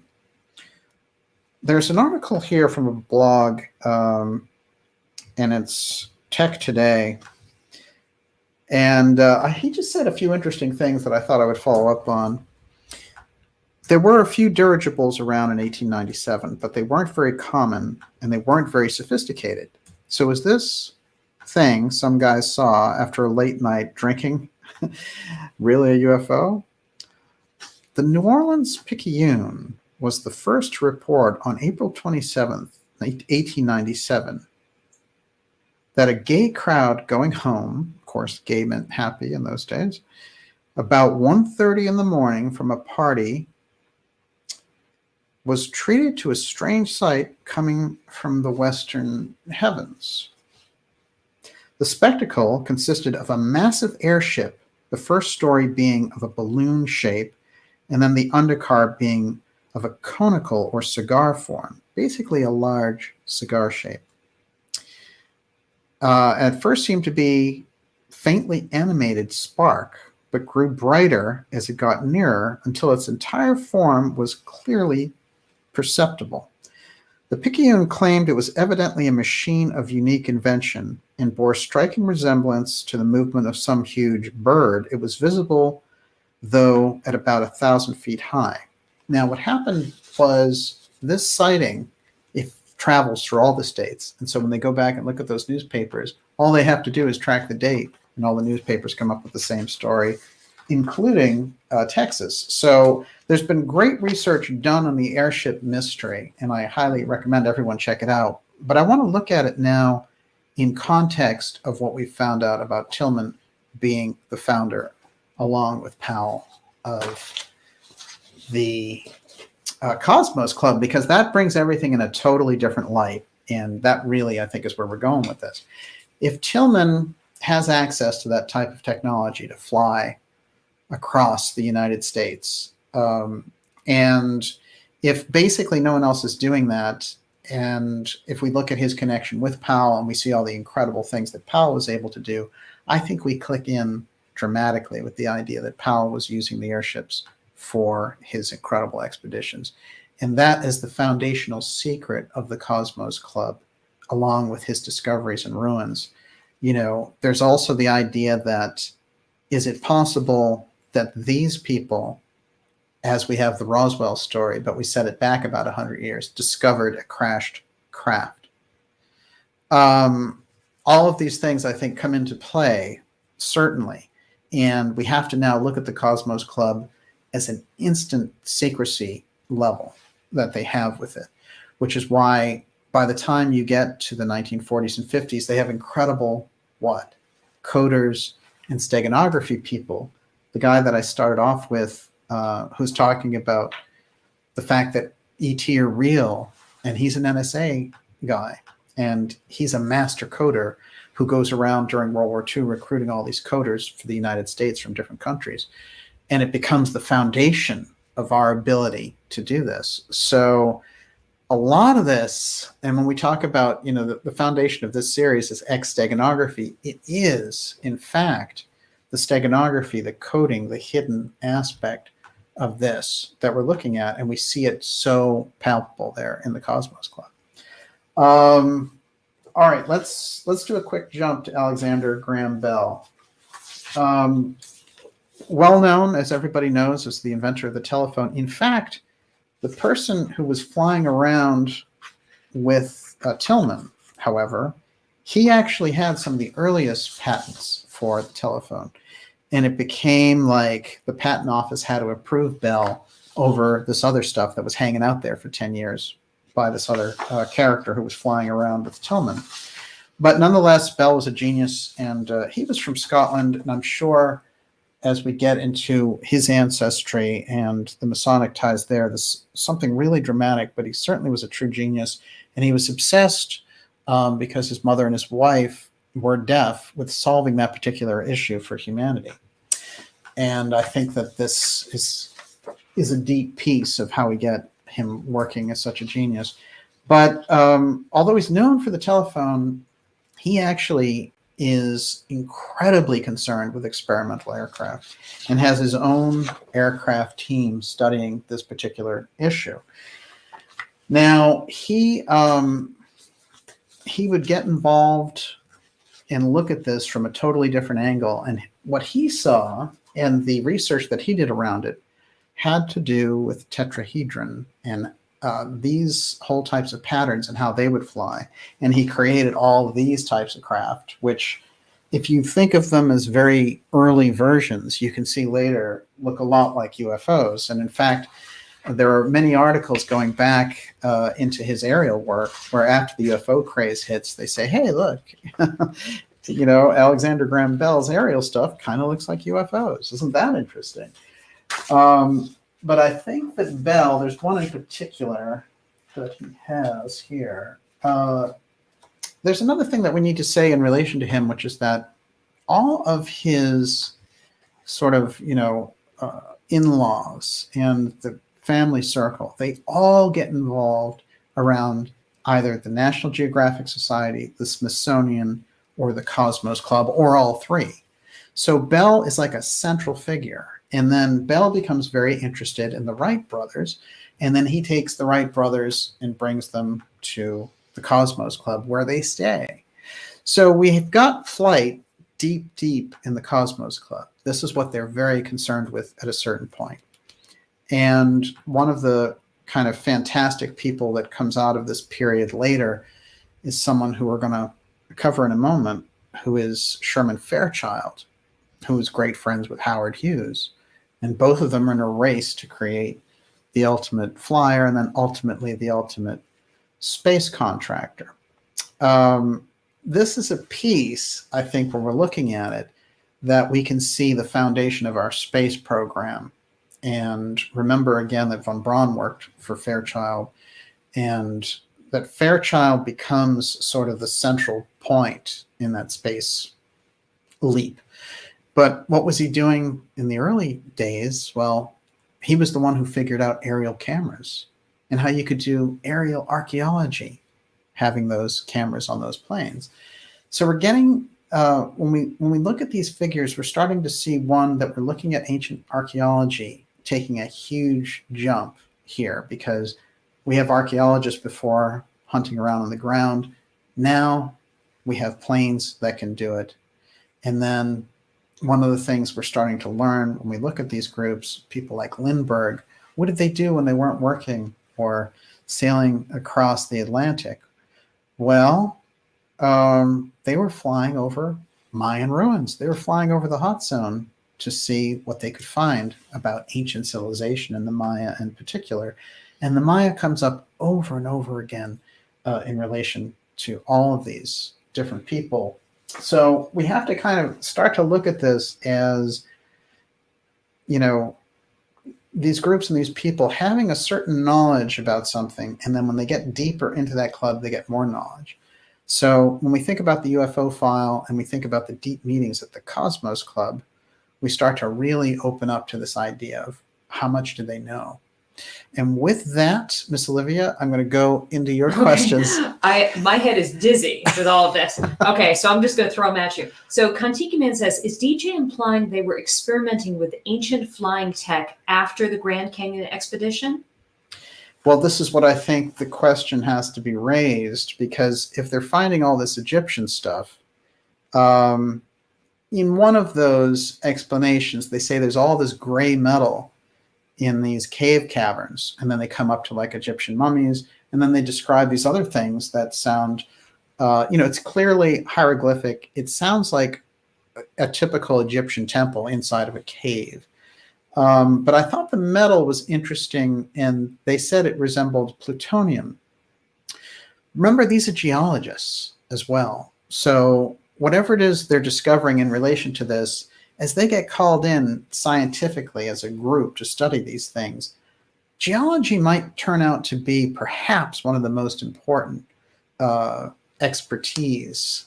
That might be something in their possession. It might become actually one of the most important qualities, because geology takes us into all kinds of different territory when looking at this. Remember Edgar Cayce and the Two-Eye Stone. The Atlanteans ran the entire culture off of the Two-Eye Stone power, which was a crystal that refracted through the sun and created power stations. Well, certainly we use crystals in everything now. Geology becomes so much more important when we're looking at the advanced technology. So, people are always saying, well, theoretical physics and all this kind of thing, but you would need that mastery of the geology. So I think it becomes crucial when they talk about going to other planets and things like that. It's the same thing. It's a kind of geological understanding. So yeah, I think what happens is the expeditions are aided by some kind of overflight technology. The question is, did the original expeditions find something that allowed them to accelerate that process? Because, they could have had it. Maybe that's the key, which is by using the overflights of what they had, they were able to find things like ruins. Or they found something very advanced back there. Certainly, we have to kind of lay ourselves open to both possibilities. Yes. Deborah Blair, with the lead up of esoteric schools / thought from the 1600s, might the Cosmos clubs have members who are alien and or extra dimensionals? Wow. Well, you're going very deep where I am going. And, it's interesting. It has to be entertained and looked at. I always go back to the Fitz story, but there's a lot of stories from Val Thor and all the rest about actual extraterrestrials being involved. And that would really put you on a different level secrecy-wise as well. I remember, is his name Charles Hall, who came up with this whole tall whites thing? And, his story was very unusual. And, I think that there have been enough of these stories for that to be completely viable possibility. I also think it's possible that there's an aspirational piece to this. One of the things that swirled around the Nixon stories and Merritt's story about Nixon, which I think needs a deeper look,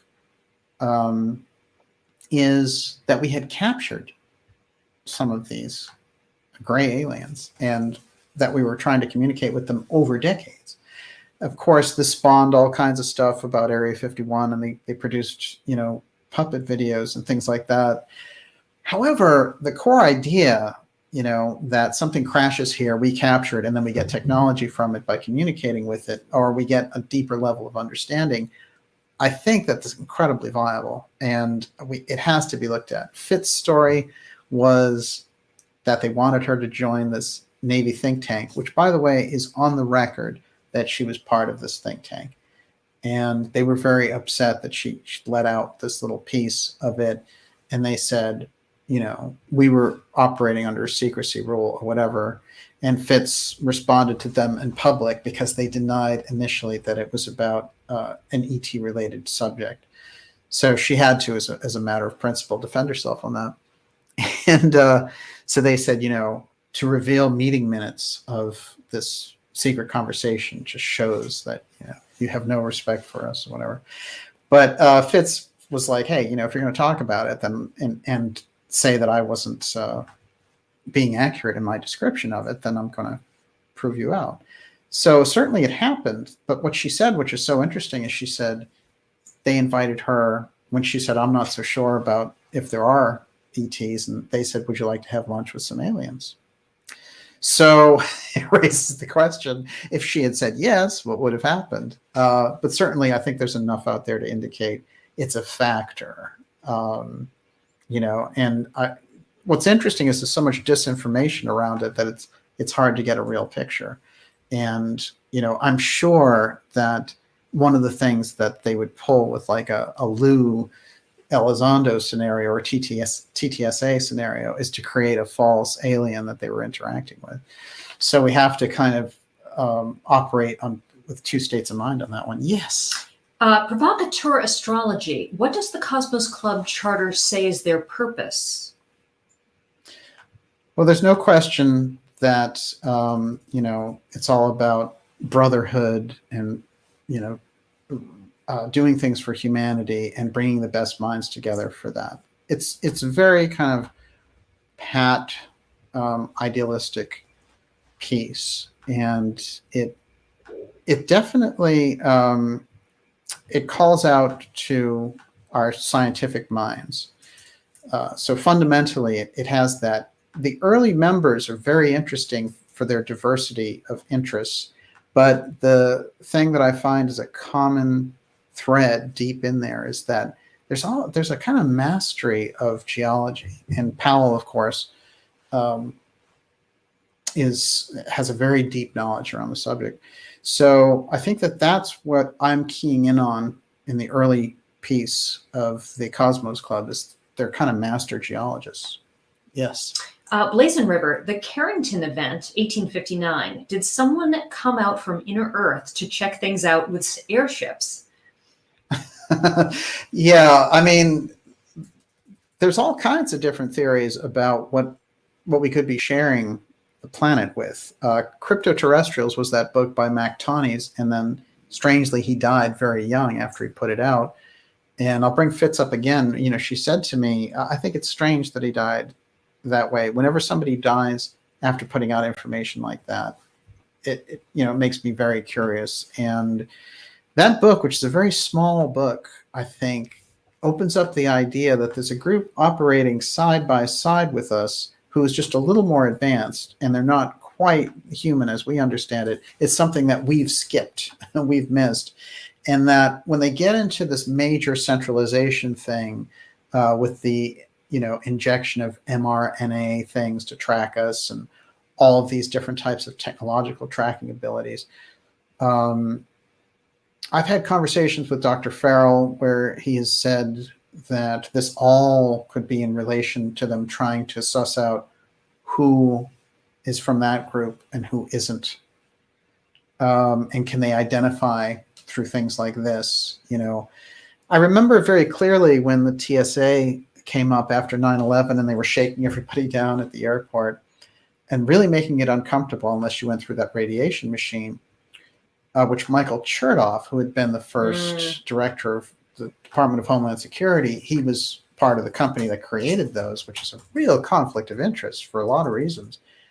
But I remember the argument at the time was there was a radio frequency scanner that did the exact same thing in terms of searching for metal or weapons on a person, and you didn't need the kind of X-ray radiation one. So why were they using it? So it does open up, because remember, every time these people do something, they have second levels of things that it's about, and certainly stacked purposes, right? Exactly. I do feel like this is something that we really have to look at. Yes.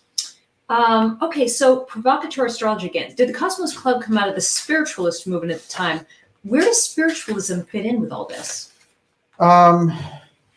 It was exploding because in 1875 we had Helena Blavatsky creating the Theosophical Society, which is an earthquake in all of science and religion and the public domain, because it introduces things that weren't there. And it also introduces them in a very authoritative fashion, and they're leaked directly out of the mystery schools. So that is something which, you know, comes out so powerfully. And then we also have the Golden Dawn information is found, these old scrolls that Trithemius had tucked away there in the 15th century. So, you know, these are the types of things that were coming out in this period. And the way that Rudolf Steiner described it was that when we reached the 1840s, the mystery groups looked out because scientific materialism had become adopted through Germany to America as the scientific rule, which is even more dominant than just a regular materialism. The scientific materialism stated anything that couldn't be weighed or measured didn't exist. And so the whole concept of spirituality would just go completely out the window. And so Steiner said that those groups reckoned internally that in 100 years, the way that things were going, that we wouldn't recognize humanity. That's in 1840. So by the time we'd get to another century in, we would be unrecognizable if they just left the situation alone. And what happens in America, which is where they were kind of the staging ground for the mystery schools, they let out, after kind of quite a battle inside those schools, they let out information, because remember, their hallmark is the secrecy, and they maintain things. And the mystery schools have carried this. You know, one of the mystery schools has as their banner honey and a honeycomb, you know, like preservation. Gurdjieff had talked about the Enneagram, and the Sarmoon Brotherhood meant beekeeper. So it's like a Noah's Ark kind of thing. So the idea of letting that out is an incredible decision to make. So in Steiner's research around it, along with Harrison's work in that same period, they talk about the mystery schools coming to the point of saying, we have to let this information out. And it comes out in a very wobbly way at first, because you have the spiritualism craze, and then that becomes obsessive in such a way that it actually is interfering. And it was it was kind of an experiment gone wrong in a sense, because the idea was not to get caught up in a craze, but it was to kind of enlarge their spiritual vision. So we got off on a track there. And the mystery schools in the end decided the compromise figure was Blavatsky, who they were aware of astrologically from birth, which I find remarkable. So when you look at it, I think that we have to see that this is, a period when these things were coming out, and then different groups could make of them what they would. You could exploit the theosophical information that came out, or you could make it into something like anthroposophy. And so it had its good uses and its wrong uses, just like any good religion would. However, this was a kind of a pure response from those deep mystery schools to what was taking place on the surface, and that our mentality had sunk down to such a level that we were going to be, in their opinion, unrecognizable in a century.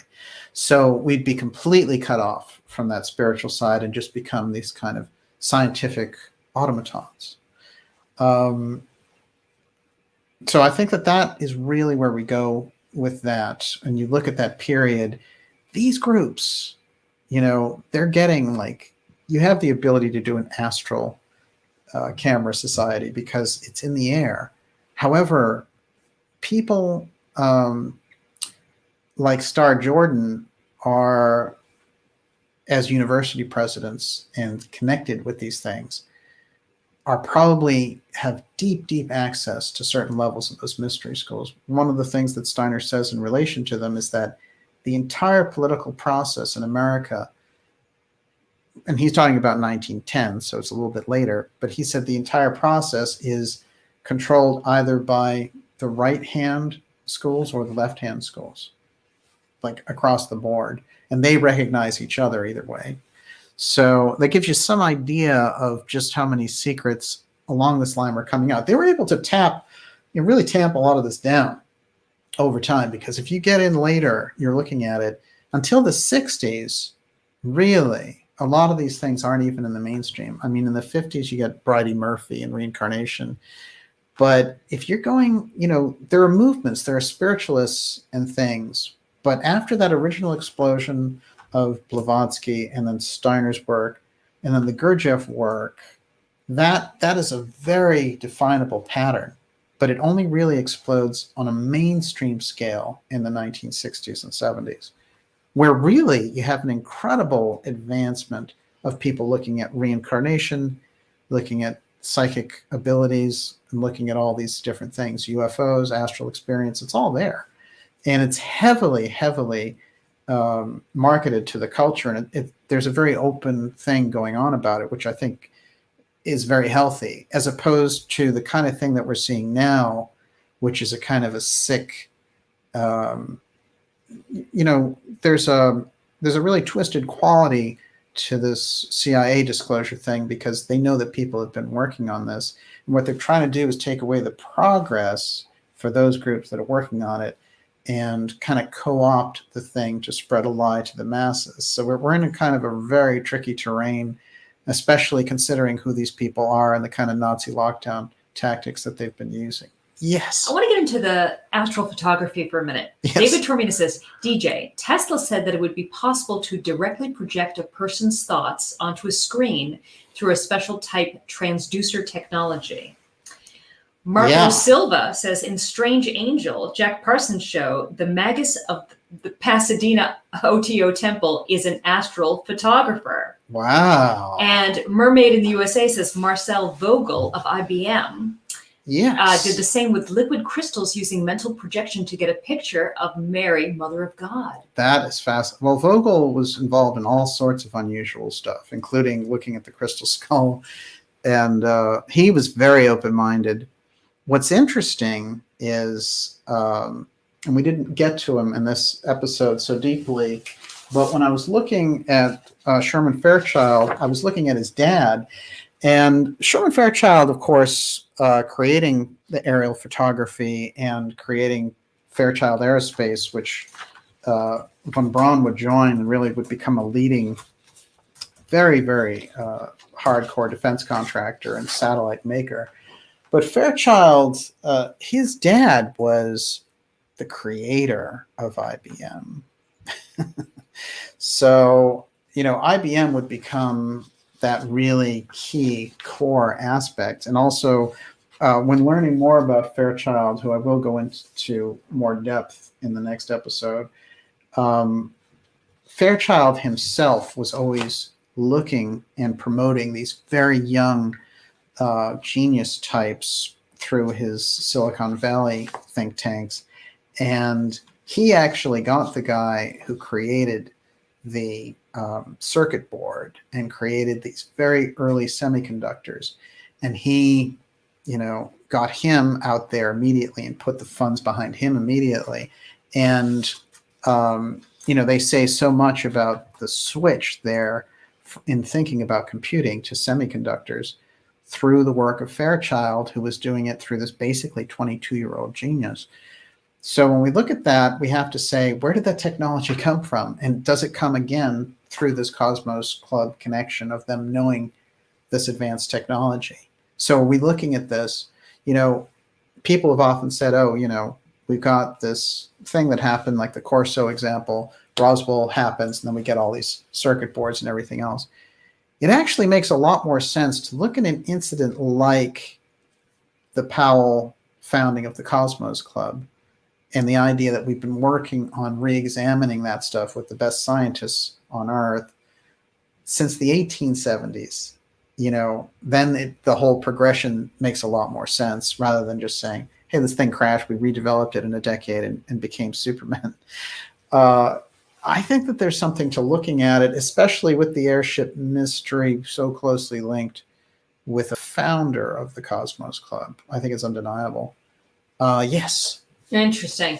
Kontiki Man, is it known who was funding the Cosmos Club? Any connection with the NIMSA backers? Well, all the money, right? Yeah. I mean, you could say, I'm sure you could do a real crisscross on those. It's hard to say because even Powell himself, when you're looking at those early pieces, it's really hard to say where Powell's backing is coming from, which I find very interesting. But one of the things that's noted is that it's not even under government sanction. Eventually it is. But like his trips down the Colorado River and stuff, he and his crew are on their own. And at one point, their equipment wipes out and it becomes a very difficult thing.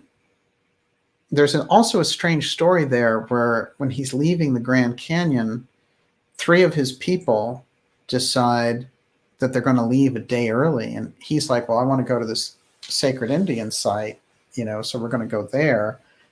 And then we'll leave the next day. And they say, no, we're not going to do it. And those 3 guys who go down there and, they all have their different specialties, they all disappear. So, when they were together and stuff, they didn't encounter hostilities, interestingly enough. And then yet these 3 guys go on their own and they disappear. And I started thinking of the David Paulides stuff in a way. That just that theme out there of people and the mysterious disappearances in those national parks. And then you think of these 3 specialists who got all the way through, after all, with Powell, and then just simply disappear.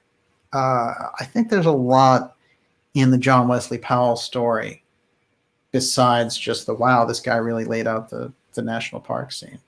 Yes. We've had this question before. I don't know if I've ever thrown it at you. Marco Silva, DJ, have you heard about the 90s book Underground Alien Bases by one Commander X? Yes. I don't think you own it, though. I don't have it. And I'll have to go take a deeper dive on Commander X before I can give you an intelligent response. But it's an interesting reminder on that. And if there's anything about it you want to send to me, you can send it to me at dj@darkjournalist.com. So, yeah, I'd be interested in looking at that. Okay. Silver Fox, is there a secret handshake at the Cosmos Club? If it was secret, we wouldn't know about it, right? Here's the thing. These groups have secret hand signals, and it goes beyond handshakes. That's in very early like theosophical literature. And so we know what was going on back then. God knows the levels to which they go now. Just like steganography back then, as I said, was using a certain word or series of phrases or something that would be out in the open. It's literally limitless how they could do it. But in the computer age, people became obsessed with the idea of steganography as one pixel of a graphic. And that would be the secret handshake of the whole thing, so there's all sorts of different ways that they've adopted it. But I think we do get limited when we think of steganography as just technology. There's a lot of that out there, and they're like, oh yeah, steganography, it's used by hackers and things like that. Oh, steganography goes back to the Egyptians and the Greeks. That's who were really using it to perfection. And the Book of the Dead, in the Egyptian Book of the Dead, there's a lot of steganography. Certainly the X steganography is very old, and is probably from Atlantean times, would be my guess. Yes. David Termia also wanted to remind us that Fairchild Aircraft is on Long Island as well. Hey, yeah. Absolutely. There's so much about Fairchild. And I think that it's also interesting that, von Braun gives this interview and he talks and he sort of gives away too much information about the moon. And then, boom, he's out of there and he shows up in Fairchild, which means Fairchild had the government okay for, if you have somebody who's cast under a shadow right now, we'll take him on. And of course, that's where he met Carol Rosen. And when we think about what Rosen has come out and said recently, she said in a video, and I'll reach out to her, actually try to get her on her program to talk about this. But of course, she worked with von Braun, and he had told her what was going to happen in terms of how they were going to use these different threats to consolidate power. And the final card was the alien invasion card. And what she said, which I found remarkable, was that she felt with all of these announcements that the final card was being played, which is a direct quote from what she is saying. So when I'm raising a warning around what they're doing with the UFO threat part, and some other people are doing it as well. I'm glad to see that, because unfortunately, the UFO field fell down on the job because they all got excited about maybe they could get on the History Channel TV show, whatever it happens to be, get on the CIA's good side and they'll give you some more information, dude. Whatever kind of dumb logic they were using, they got in a trap. And so now we have them supporting the very op that they've spent their careers. Dr. Farrell called it an epistemological flip-flop, 24 hours, that you go from your whole career opposing the CIA and government censorship around the UFO file, and then you say, I'm willing to take CIA disclosure from these guys because I've been working at it so long, I want the recognition. That's a dangerous position to be in, because then you'll fall for anything, So that's a dangerous place, I think, to play from. Yes. Stan Waxberg says the mystery schools, Mystery Babylon Religion Safekeepers, told Powell where to look for the Atlantis ruins. Scarlet Fire says, I read years ago the entrance to the Grand Canyon Egyptian area was a cave that you could access only by climbing down hanging ropes. The area has been closed to the public for like 100 years. Yes. Private Pilot says, I read that these Grand Canyon ruins are guarded by Marines even today. It's interesting. For sure, they're on government land, which is a real problem. There's no question that those ruins were guarded and probably shipped out, the majority of them, what they could take out of there. The Smithsonian probably got their hands on them, and that's where that deeper Smithsonian connection is in those articles. Jordan's part of that, certainly. I think the mysterious things around Jordan also, including Stanford's death and his role in helping to cover it up, show, a real kind of secrecy aspect with him. Whether or not he's involved, we don't know, but there's something really strange about Star Jordan in relation to this. But again, when we think of Powell as somebody who really forged these relationships with the natives. And he was working very closely with the Native Americans and the Paiutes in a way that wasn't recorded at that point. People hadn't had those types of relationships. There are interesting things that the Paiutes were the water Utes. Also, I find that interesting. So we have a series of different tribes there, and we have him working with it. But again, here's another weird thing, which is he's stationed in Cape Girardeau, which is to become in 1941 a central UFO crash place and becomes kind of the birth of this. Before Roswell, when people look back on it, they find this case. So that's unusual. I found another unusual connection with Fairchild having property in Coconut Grove. And there was a huge case there, a very interesting abduction case in Coconut Grove, Florida. So this thing is starting to spread out and look like a map considerably when we're looking at it. Yes. Sorry, I'm getting spam. Porn bots again. You know we're They getting good love now. coming in this time of night. There's this kind of craze that goes on in the ideas room where it gets some digital hacker gets in there and tries to like flood it with a bunch of nonsense links. But what is that? Yeah. So, but thankfully we have the good people of the ideas room in there giving us the real deal. Okay. Melanie K. Many feel the Egyptian artifacts found in the Grand Canyon were brought here by fleeing Ptolemies. Yes, the world was very connected then. So Cleopatra's son, I guess? There's no question. There was a guy named Tor Heyerdahl who was really, really deep. He had Kon-Tiki missions and stuff. And he went across from Africa to America and really almost like these little rafts. And he made it. Mm-hmm. He showed that it could be done. And he did that for years. So it's on the record. Certainly they could do it that way. If they had any kind of advanced technology, there's no question. In the Casey work, in Steiner's work, in Theosophy, the Egyptians have the advanced aerial flight. It peters out because after Atlantis, they don't have the same resources to do it, but the knowledge of it was there, and certainly the priests and others used it. There's a lot of legends of King Solomon flying around, and they'll say, and these different Arab legends, King Solomon is on a flying carpet and things like that. What are we talking about? What are they flying on? In fact, there's some remnant of this technology. There's a classic quote inside the Casey readings when they ask him, what did the Atlantean technology look like? The flying, ships and things. What were the kind of Atlantean UFOs? And he said, they're such as Ezekiel described at a much later date. So whatever Ezekiel was describing there with his uncanny thing is Atlantean technology.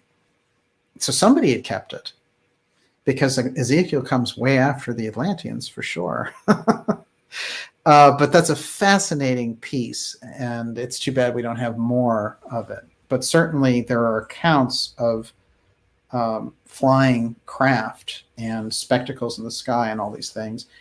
And I think the ancient alien crowd is kind of like everything's an alien coming in, which neglects the whole advanced ancient culture idea, which is very well supported by history, and probably a larger secret because it pertains to who we are as humanity, as opposed to this overemphasis on the alien aspect and the alien idea, which is something that you see happening, which is they're kind of creating a mythology around the aliens, that they're,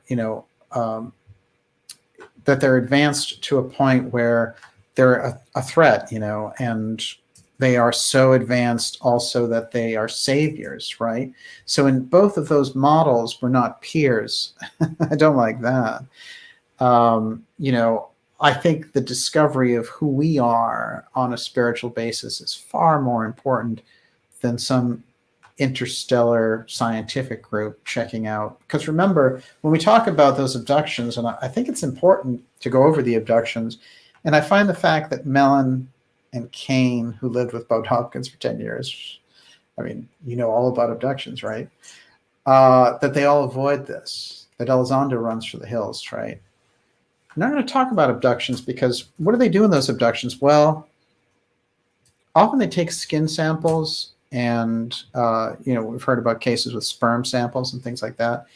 These are scientific analysis groups, and I remember when talking with Charlie Foltz, who's part of the Allagash incident, he and I had a very good conversation by accident because I met him by accident years ago, and he told me the entire encounter and what took place at the Allagash when he and the two twins that he was with were taken aboard this craft. And those guys were professors, art teachers at Mass Art College.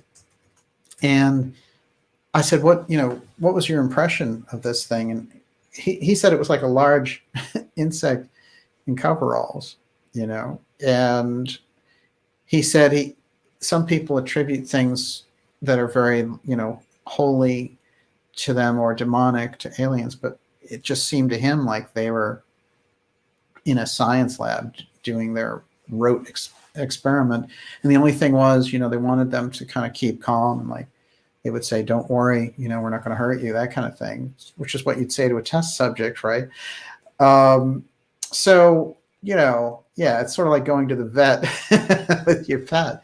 That's the kind of impression that he got. And I got a lot from that also.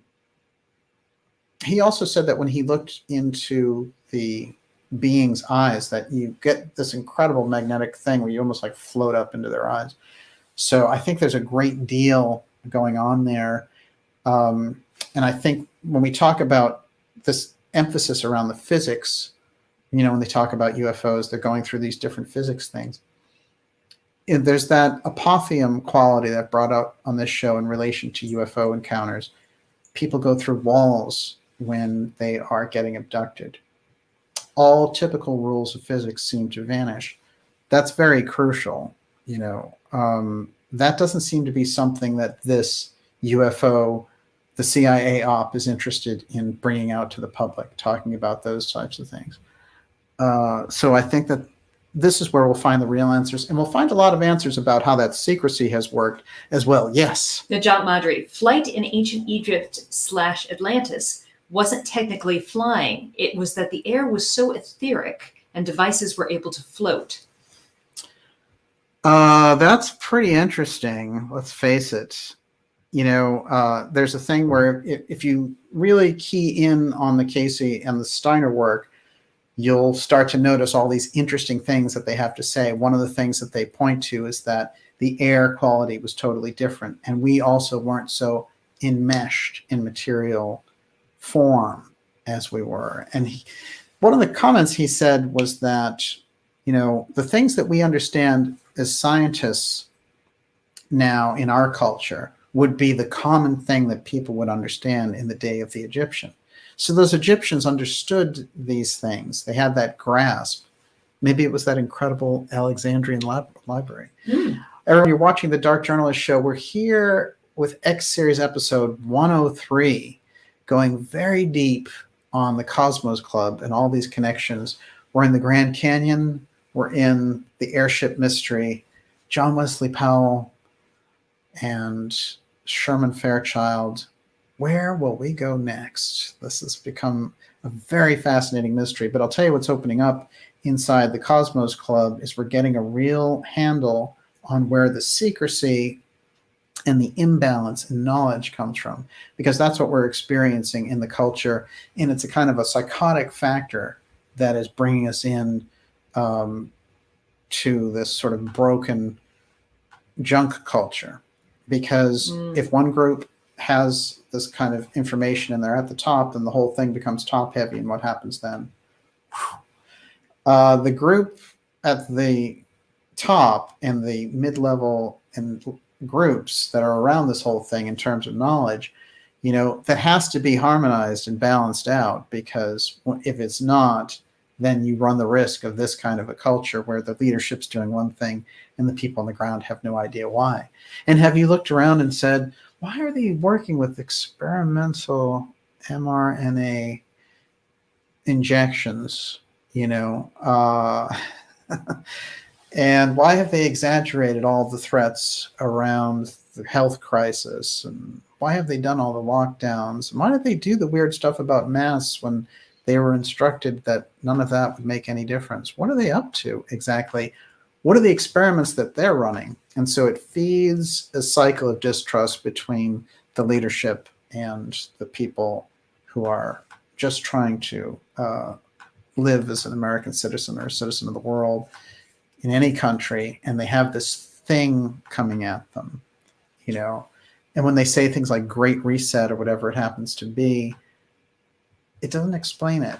It doesn't explain it. What is the change, and what is it that they have discovered that they're looking at, and that they're now, since they've cut us off, they've used our money to finance themselves in space. What are they doing? And,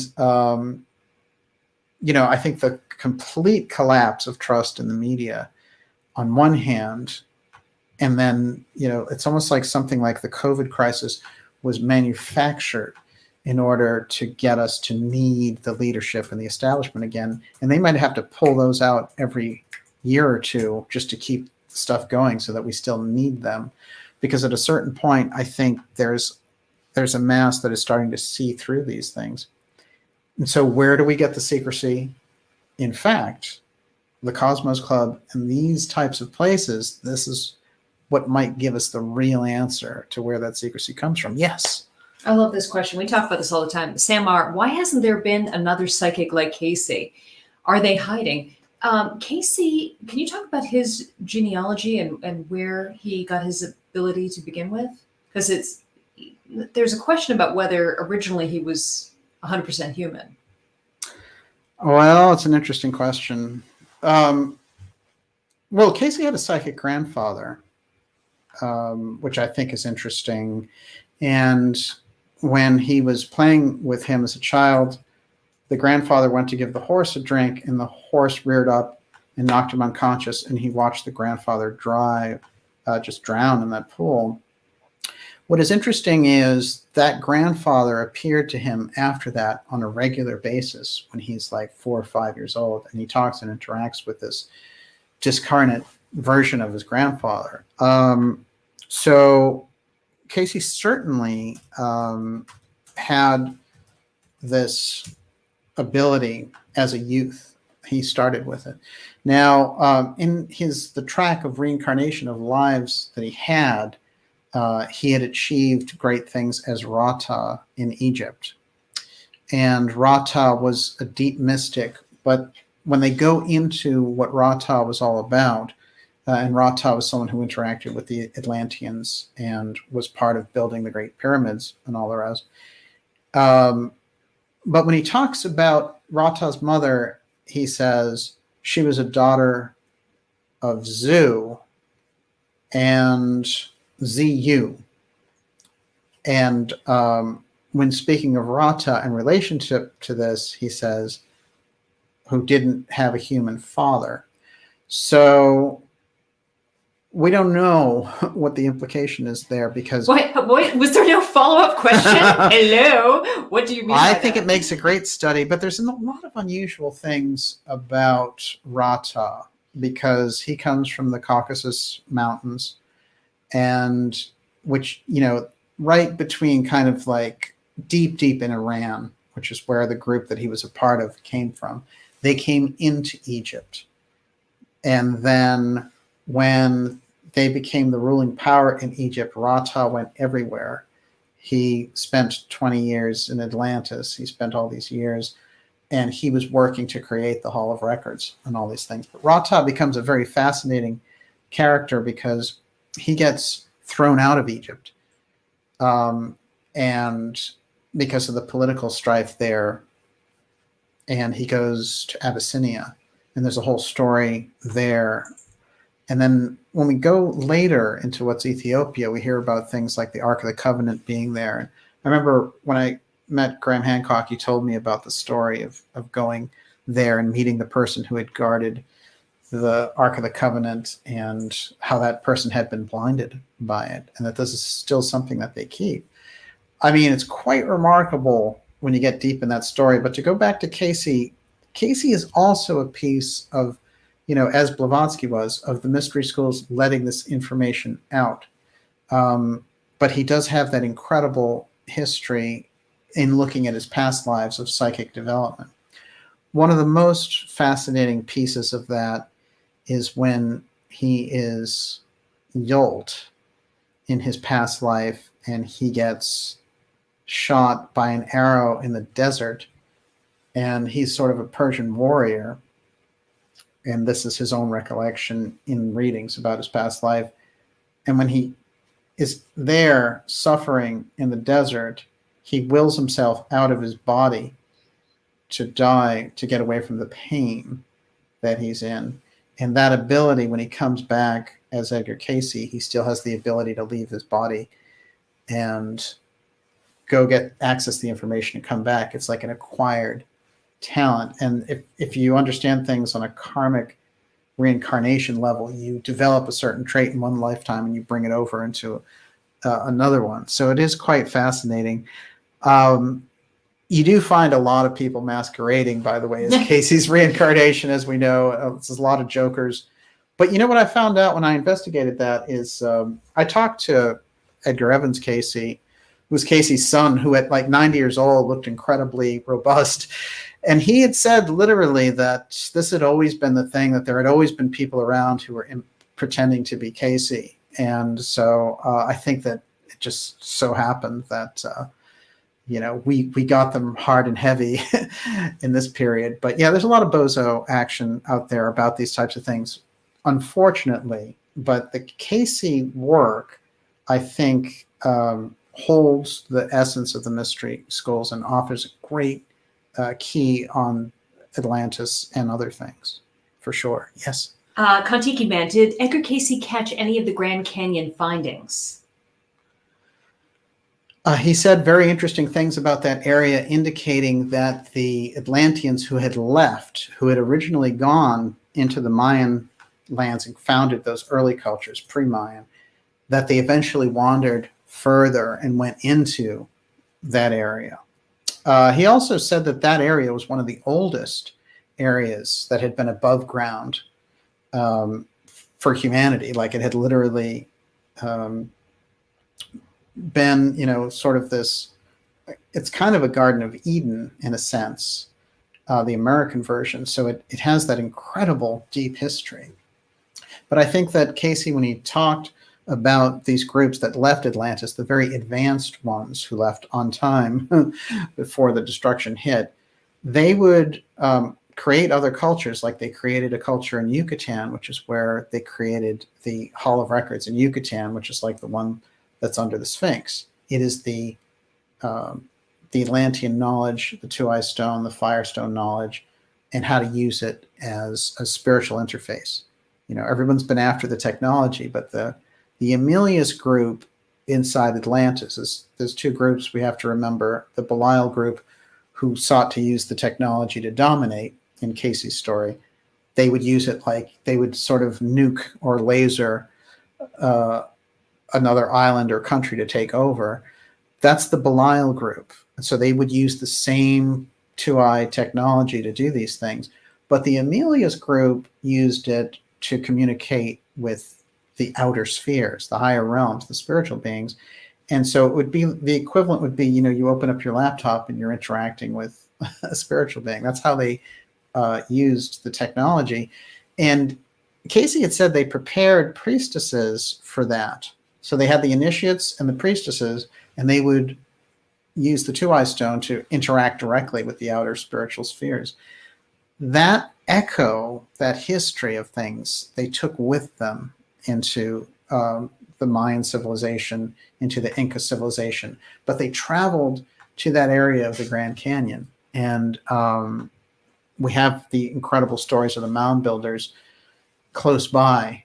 So certainly the idea that the Egyptian culture made it over and then went to the Grand Canyon should be completely reasonable.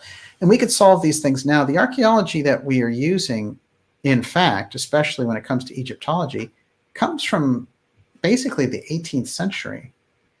And, they have the ability with satellites to look through things now. So the idea of the way that we have things is actually quite absurd to leave that in place. When you look at pre-dynastic Egypt, it's actually more advanced than regular dynastic Egypt. How does that work? Obviously, they saw themselves as a legacy culture of something more advanced. Yes. Okay, sorry, you got me. I was ready. Okay, Wendy Eater, will the cyber polygon exercise be passed off as an alien invasion next week? They certainly have ops like that. By the way, that is an Alexander Graham Bell flying one of his tetrahedrons. Obviously, triangle UFO craft comes to mind. I think that you could see a lot of that. This is another article. Dr. Bell and his kite. Does the tetrahedron solve the aerial problem? That's an interesting one. What has been achieved? Distinguished Washington inventor of the telephone devoting his time and money without stint to experiments of the white flyer that can carry 4 men. The study of flight in the air has a peculiar charm to one who engages in it. It's very interesting. The thing of the question that you just mentioned, there's a lot of different ways that they're measuring things in terms of how they can use an alien or UFO threat op. One of the things that they've been doing, which I think is, they're saying, the military is saying this, they're coming out with it. And in fact, a lot of the things that they're showing in terms of video footage, some of the worst footage I've ever seen. So the Corbell footage of these beach balls, and they'll always say like swarm Navy ships, and it just shows it's like little beach balls, doing nothing. And so much for a swarm. I would think a swarm would be like lasers coming down on them, and so they certainly are capable of faking that. The thing is, people have been asleep at the wheel on this, and the UFO people who understand it, and like people in the ideas room who have a good understanding of this subject, it's going to be very important for them to tell average people how much the government lies in relation to this subject, how much secrecy involved, what the reasons are behind it. You're going to find yourself really explaining a lot because you know a lot more than average people do about this. And when I listen to average people say like, well, David Fravor sounds like he really saw something. Yeah, of course he did. I mean, David Fravor, how many Navy pilots have seen things? You can go back, all of the Blue Book stories are all Navy pilots. There's tons of Navy pilots who see this stuff. There's a Japanese pilot in the 80s who looks down and sees a craft that's like 5 times as big as his that he flies over, and he tries to give that information and to his airline, and they fire him because you're not supposed to report it. So this is the nature of the thing. We've been seeing this stuff, yes, absolutely. But, if the TTSA and a bunch of CIA people are highlighting UFOs and want you to get to believe in a UFO threat, for all we know, they're doing, remember, Fravor and people like that are seeing these things on training exercises, right? So they could be, they've been redeveloping the technology, I think, for over 100 years, but let's just say the typical Roswell period. So for like 75 years, they've been redeveloping it. Yeah, they have the ability to freak out their own pilots. There's no question about it. So they could easily create something like that. By the way, the Tic Tac has been looked at by many experts, including Russell Targ, who's on this program, who does a lot of physics experiments related to that and to aerospace in general. And he said, there's no way that is what they're presenting it to be. And also that since it's not actual footage, it is gun camera radar footage.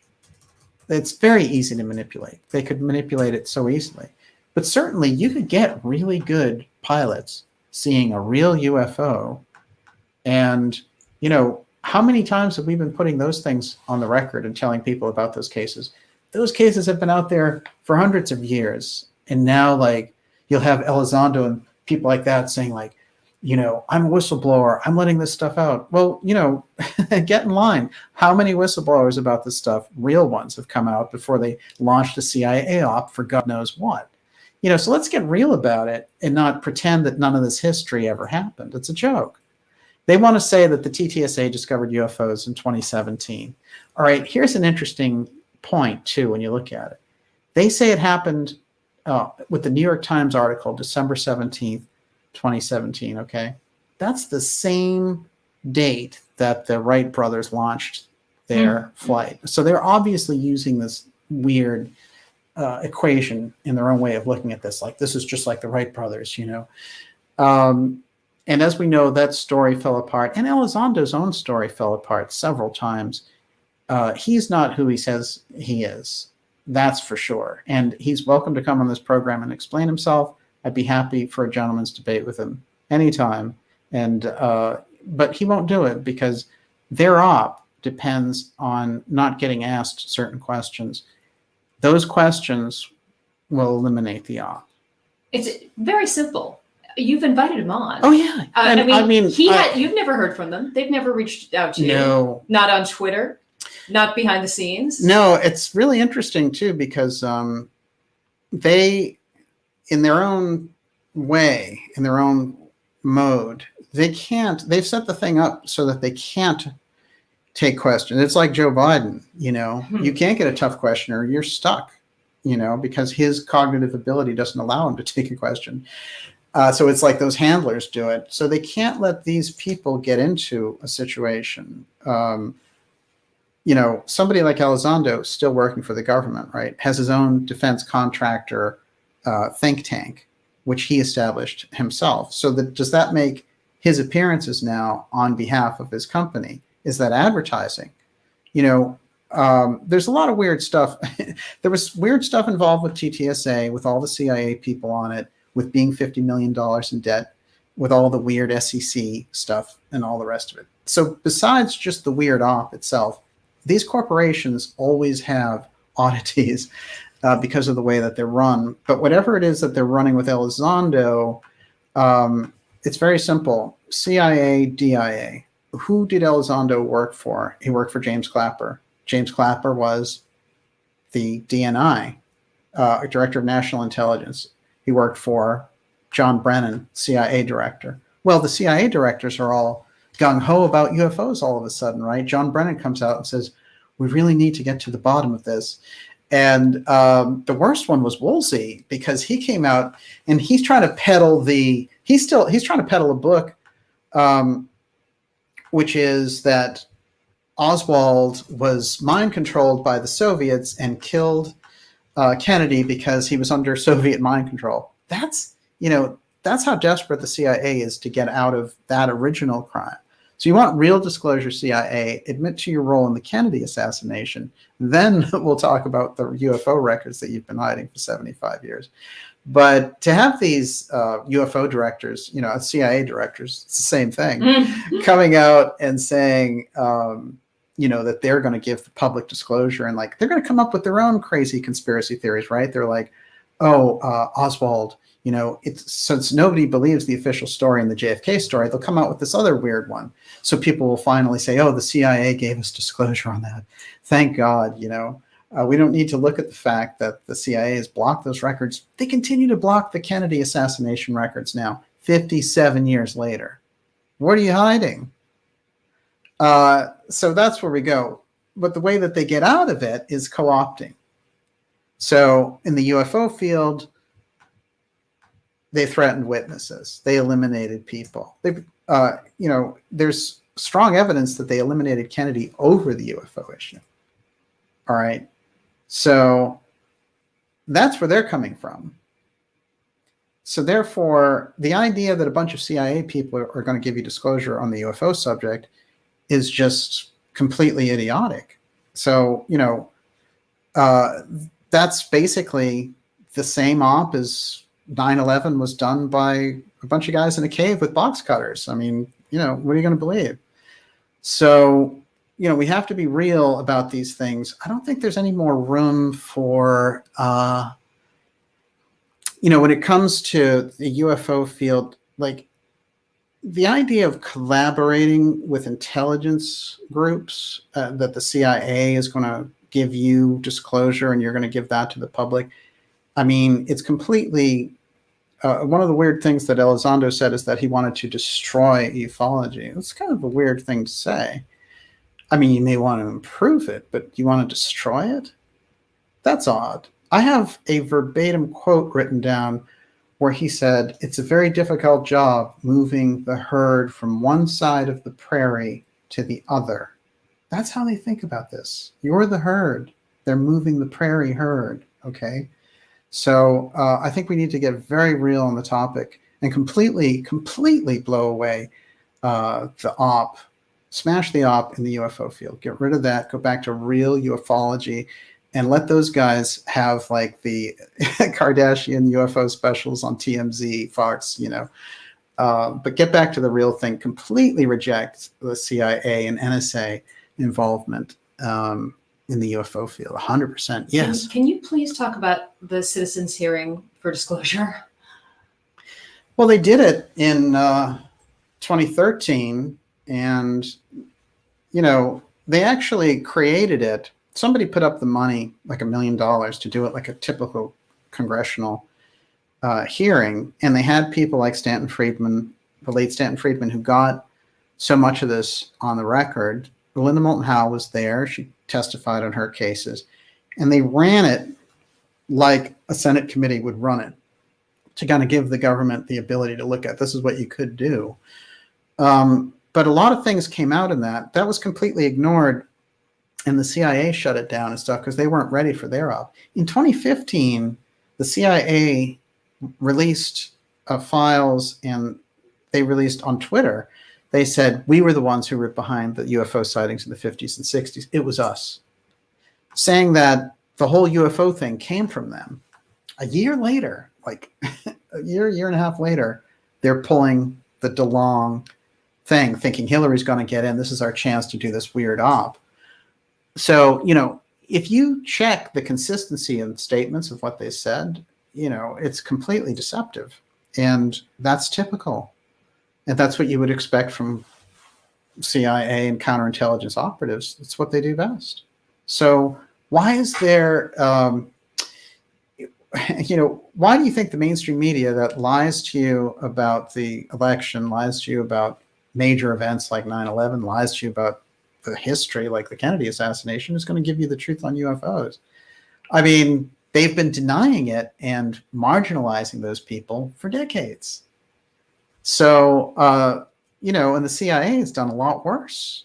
Careers were destroyed because they didn't want this stuff getting out. Now they have a way to get it out, and they want to create and co-opt a vision for it. And this is what we're looking at. This is what we're in the middle of. Yes. I mean, a lot of those people who presented, pilots and whatnot, are still alive, right? The fact that nobody brings that up, yes, that I find very suspicious.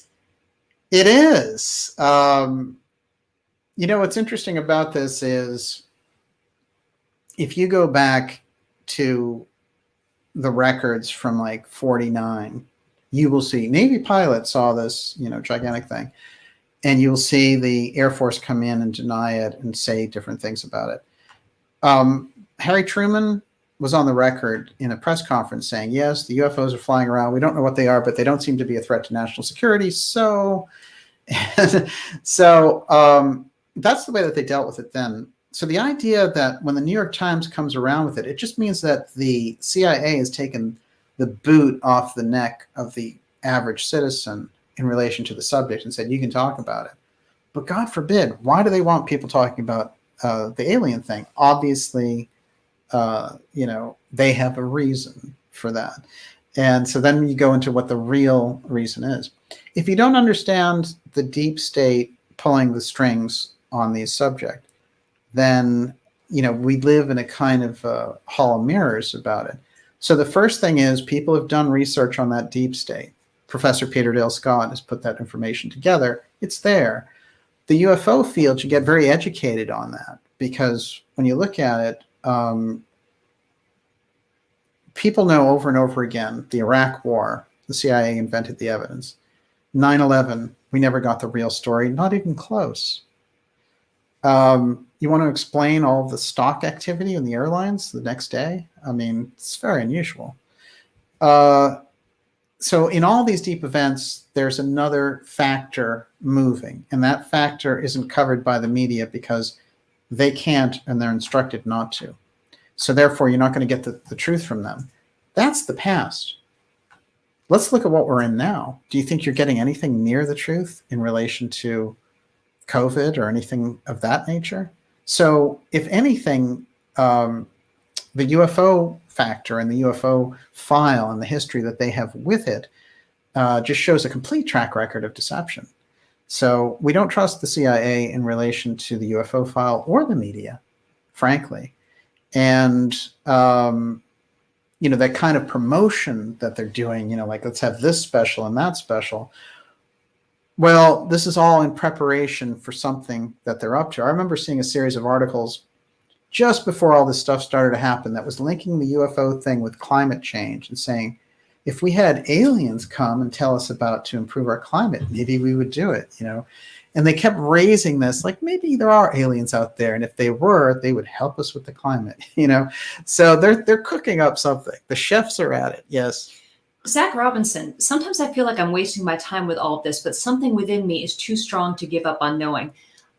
This is pretty important stuff, but more important than sort of the UFOs, right, is truth. Just being an empowered citizen, being treated like an adult, like a sovereign adult, and not having other, let's just assume they're humans, right, hold truth back from us. I mean, that is absurd that we should put up with that.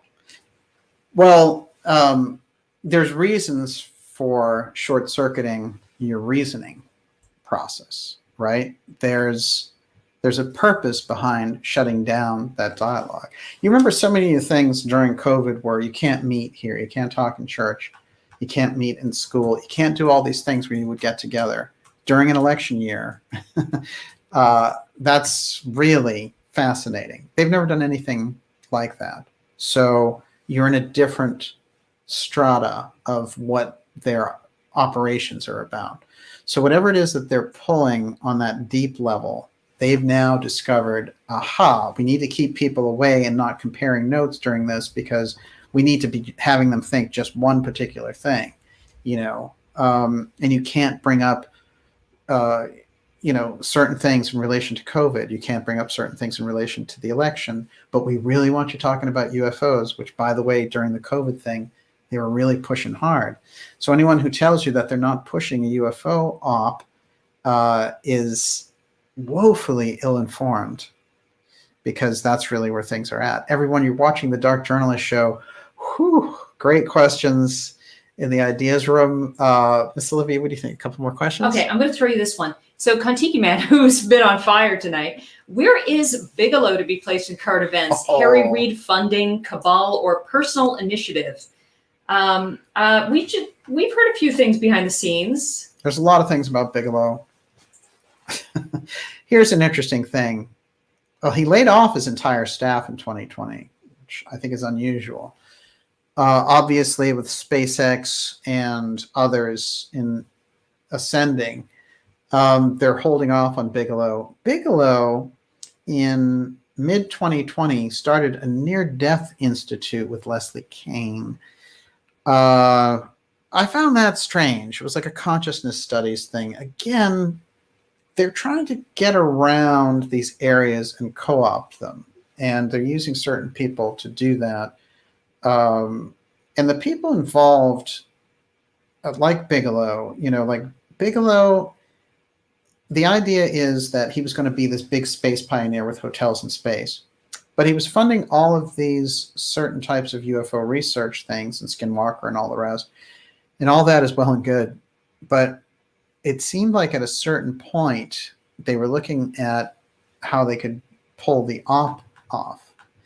And I think all of these different factions came in and were competing with it. They said at a certain point, Harry Reid gave this contract for ATIP to Bigelow. I mean, it's a weird thing because you're not supposed to like give your friends $1 million contracts, right? But that just kind of slips in there. And then you're supposed to be getting the truth from people like Senator Harry Reid or Marco Rubio. And now they're introducing these kind of sketchy congressmen. So they're slowly but surely bringing them in and saying, you can talk about this. Here's what you should say. And here's how we're going to do it. They're doing that also with the media. The media doesn't know anything about the UFO file. They're completely ignorant when they talk about it at all. When they bring people out now, they don't have a dissenter. So you have somebody come on and talk about UFOs like Nick Pope. What they would used to do was they would bring out the guy who would put on the big kibosh on everything the person would say, right? And that was always stupid when they did that. But it represented that they were like, oh, we need a balance on this. We have a debunker and we have a regular person. Now they're promoting, right? It's a promotion. Why do these people who don't give the public the truth on crucial issues and, want to tax people for carbon credits and things like that, why do these people want you to buy UFOs in the public, the people who haven't? Why are they selling them hard like that? Why are they pushing the threat? I mean, it is, as I've pointed out before, if we thought the COVID lockdown stuff was unconstitutional, power grab, and psychotic generally, then certainly how would they do it with a UFO threat? I mean, they could really go gangbusters with that, and that's where I believe they're headed. I don't think there's any question. They're up to no good, and the nefarious players that we've seen in activity before any of these things happen, before the deep event happens, who do we usually see in play? The intelligence groups. Iraq War, Iran-Contra. I mean, if you go through it, the intelligence group is always, it's like the canary in the coal mine.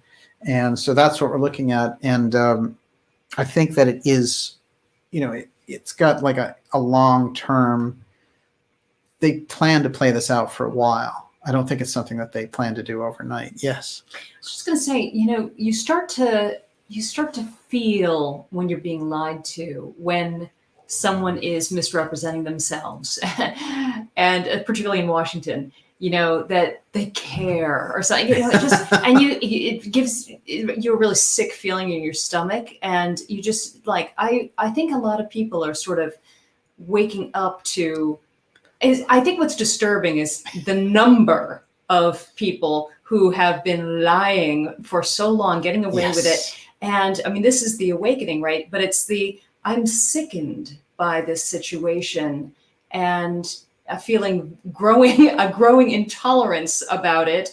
And it's sort of the feeling of revolution is coming again, right? It's astrological. It's, that we really just need to demand better. These mealy-mouthed liars, are just intolerable. When you say Marco Rubio, that's exactly what I was thinking of. When you see him saying the truth is out there, oh God, then you got problems.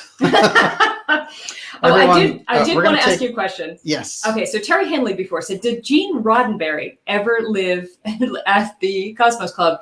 What is his relationship to the Cosmos Club? Anything there? It'd be interesting to see if he gave any speeches or lectures there. There are people who've lived in it. A lot of CIA people have lived in it, I've noticed.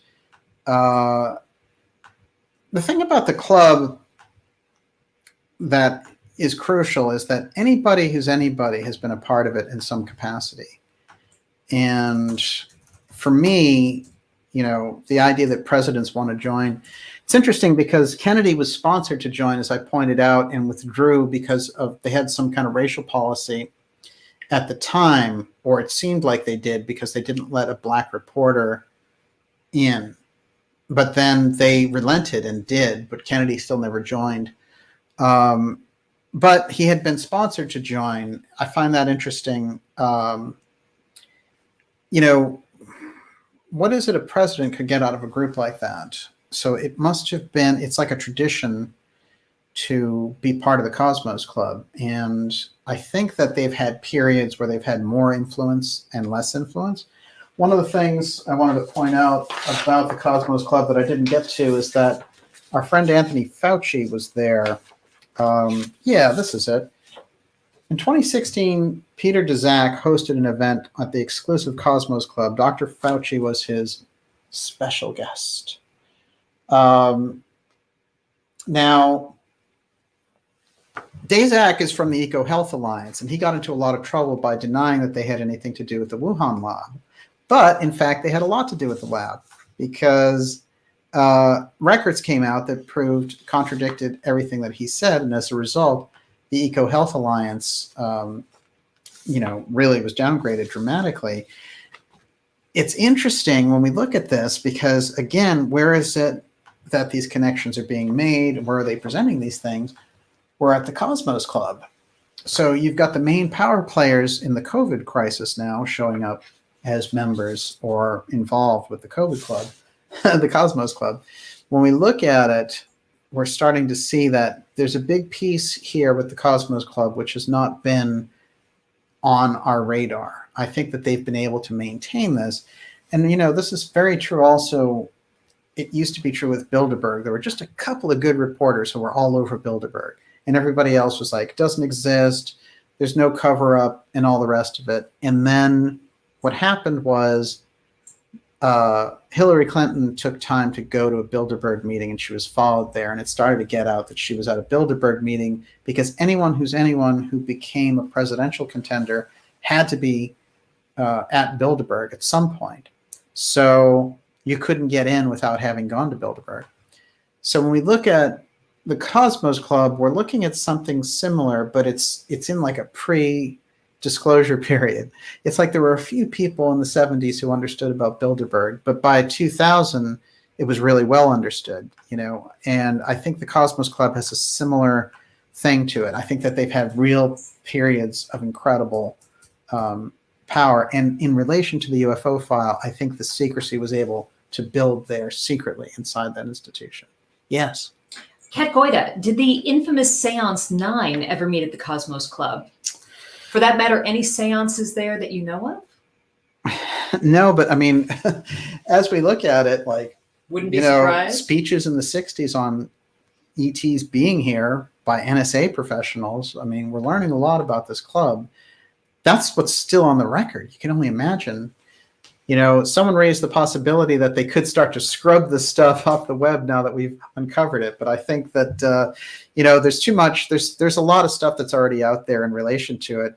And there's a lot of time machine style ability. So I don't think we're in any real danger of that. We'll take two more questions. And I also want to remind everyone to go to darkjournalist.com to sign up for our newsletter and keep us in touch. We have some incredible interviews coming up for you, including next week. So make sure you're on that list. And basically, we'll just send you out the newsletter once a week. There's no marketing really with it at all, but it keeps you in the loop. And let me tell you, the censorship is heavy duty, in case you haven't noticed. And so it's always better if we have that connection. We'll take a couple more questions, and then we will sign off for the night. Yes. Shelby Cobra earlier said, what continents are on that logo? I don't recognize them, the islands. Could you hold up the logo again? Oh, Lord, I don't know. I don't know where it is. It's down in the bottom of the pile. Someone else did point out to me that there were other, it looked like they could be looking at a different planet. But I think it, certainly the logo is available online and we can look at it. One thing I wanted to point out, since I have some shots that I didn't use here, this is a shot of the Aero Club in America. And oddly enough, it has a very similar logo to our friends at the Cosmos Club. We've got the globe here, surrounded by clouds, and then there's some wings here. The globe, clouds, and wings is exactly what we see in the logo for the Cosmos Club. So we know that Bell was a major piece of the Aero Club and of the Cosmos Club, and he may be the intermediary between those two. It's very interesting to me that the globe inside of clouds is a similar visual representation. Another piece for you on Bell. We talk a lot about time capsules in this program. Apparently, Alexander Graham Bell had experiments and inventions that he thought were too advanced for the time. And so he put them in time capsules, and eventually they came out. And this one says the formal signing of these items that were put by Alexander Graham Bell and Associates in the secret archives of the Smithsonian Institute in 1881. Among these items found was the original working model for the first machine ever to record and was to reproduce a human voice.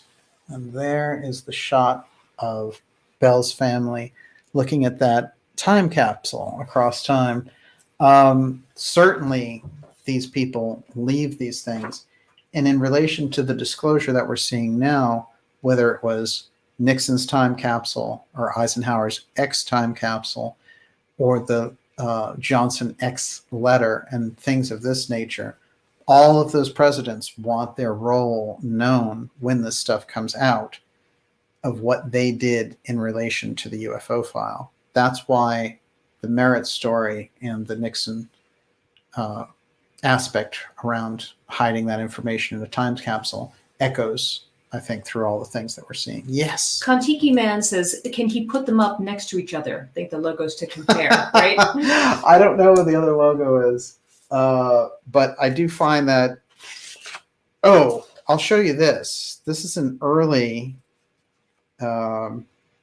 German, one of these kind of Graf Zeppelin type things.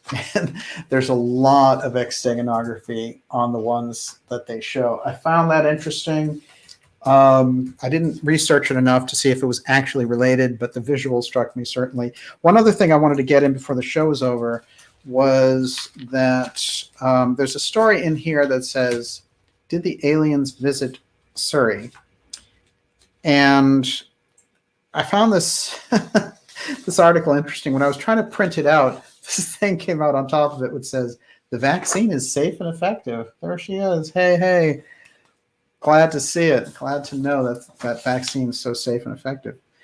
But what it says is that records exist as early as 1893 of people in this region seeing unexplainable things in the skies. There were so many, in fact, that George Fawcett, son of Canadian immigrant and founder of Mount Airy's First National Bank, Thomas Fawcett, developed a passion for investigating such reports.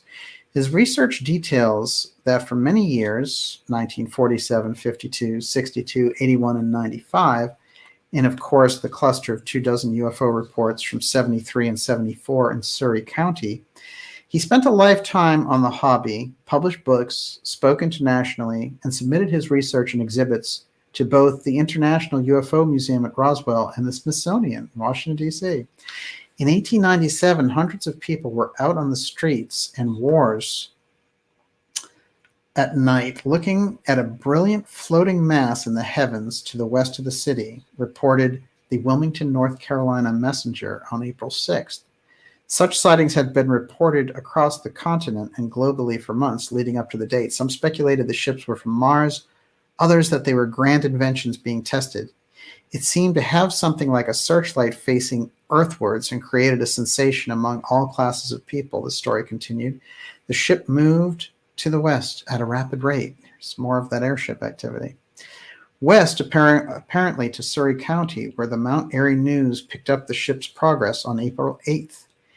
Quote, airships are seen in the heavens. Some were seen nearly every night. A big one with a searchlight passed over Wilmington Monday night, creating much stir among the people. Our citizens mistook the airship when it passed over Mount Airy for a big meteor.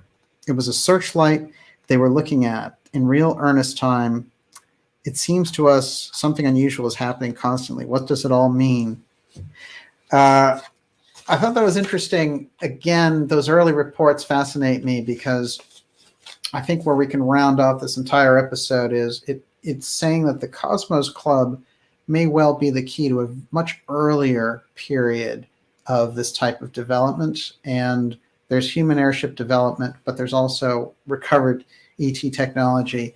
And when you put the Grand Canyon emphasis in with Powell, the incredible relationship he had with the Paiutes and the whole Wovoka aspect of the Paiutes, then I think we're looking at something that's simultaneously supernatural, ancient, and represents a futuristic technology. So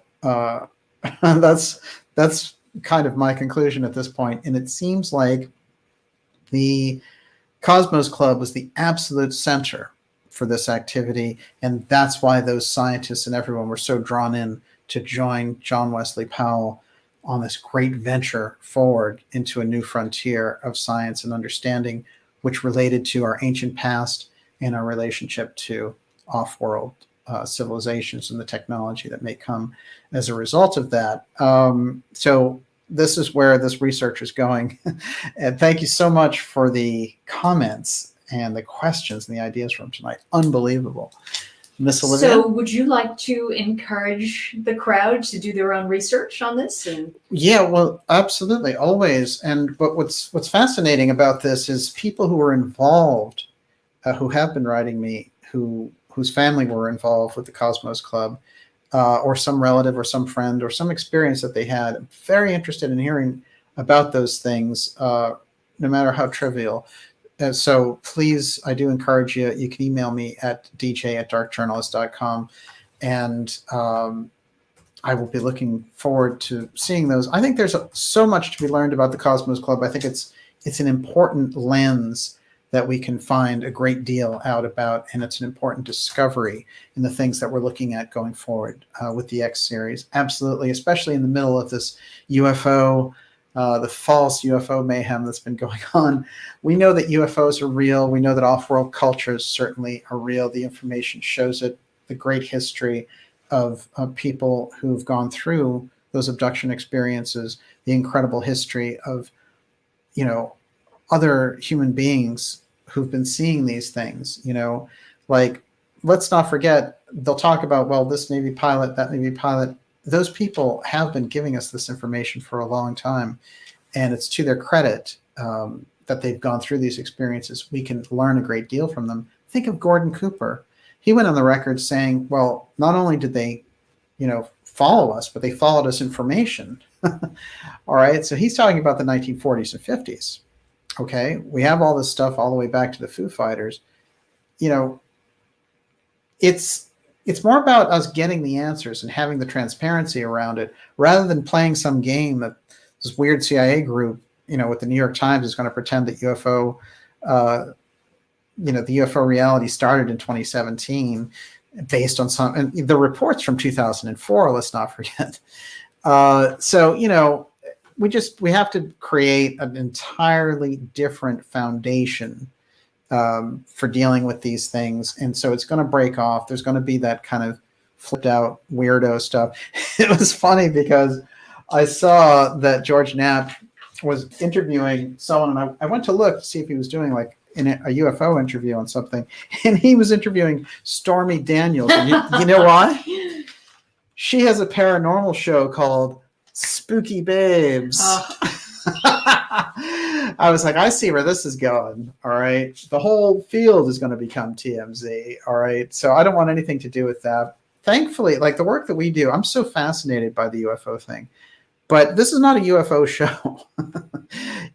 So we don't have to lump in with that circus that they're doing there. We can get to the real UFO file information, which is loaded with some of the most fascinating experiences. And it's such a key aspect of the work we do here for the X-Steganography series, because the UFO file is what resides inside of it, the X technology. The X technology is absolutely earth-shattering in terms of our paradigm. And it doesn't only relate to technology that's been discovered in the last 100 years. It relates to things that have been maintained by the mystery schools that come from ancient times. So, we can go back and just look at Tesla's work. Well, so much of that is still little understood. That's all X technology. So we have different places where this stuff is showing up, and we don't lock ourselves in the way that, somebody like Nick Pope is going to do, going around and saying, I represented the Ministry of Defense and I got these records out from the Ministry of Defense. Look, that's very low level stuff. You're talking about sightings and, possibly experimental aircraft, the things that they would let out, anything important, I'm sure they would have blacked out the majority of anyway. So I don't want anything to do with that. I actually feel that real UFO disclosure can come from, if we talk here in the Ideas Room about sightings that we've had, if we have our own footage, if we know people who've had experiences, if we talk about it. When I met Charlie Fultz and he talked about his experiences, I felt richer for that experience. I felt like I understood it better. It had nothing to do with Lou Elizondo.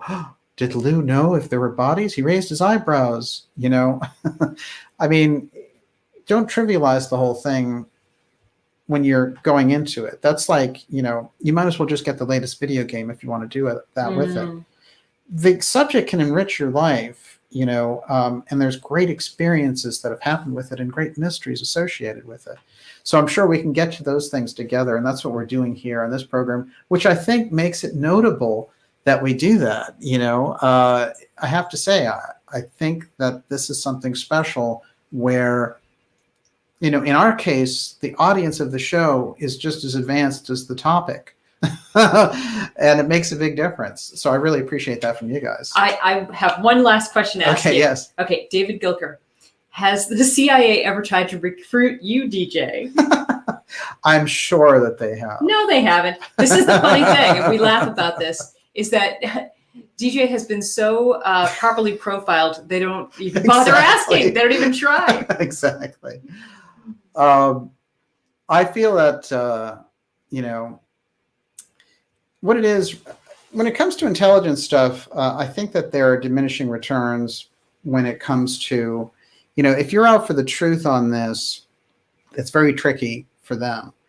And people associated with the task force have tried to, pretend they were going to give me information. So I had no interest in that. I didn't want to see the beach balls and become the guy who talks on TV about how beach balls attacked a Navy destroyer. But the problem with the intelligence aspect of this is the CIA has this long history of deception. They have their own agenda for things, and they tend to use people and discard them. So a lot of the people, even that they get involved with, who think, something good is happening with my career, they'll discard them too when they don't need them. This is the nature of how they operate. So my feeling about them is that it's not even worthwhile, working with them, because the idea is that by nature, what they're doing, they're trying to spin a narrative when they're working that way, which is what we created them for internationally. They were supposed to go over there and create false stories so that we would be, they would propagandize countries and things like that. And every country has some kind of counterintelligence arm. But the thing that these guys have ballooned into has distorted society dramatically. And if anything, they need dramatic reform. As they stand, they're a extra constitutional force in the country. They are not envisioned in the Constitution, and they act in an extra constitutional fashion. If anything, I would like to see all of those powers curtailed. And, the NSA and the CIA need to be investigated dramatically and reformed dramatically so that they adhere to constitutional judicial principles inside the United States, where they're not even supposed to be operative. They're not supposed to be able to monitor our communications. So think of it that way. Yes. Jack, DJ, not in a bad, offensive way, but if you would work for CIA, you could be the best of the best of the best. You can only imagine what a real UFO, intelligence unit could do, trying to suss this out and sharing that knowledge with the public.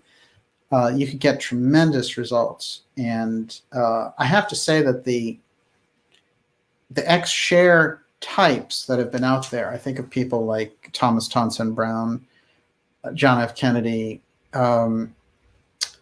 Morris Jessup. These were people who wanted to understand the information and then move it forward out to the public and move the culture. That's very worthwhile. John Mack is a complete X-Share personality. And unfortunately, we don't need regressive aliens. We've got regressive humans who would block you from understanding those types of things.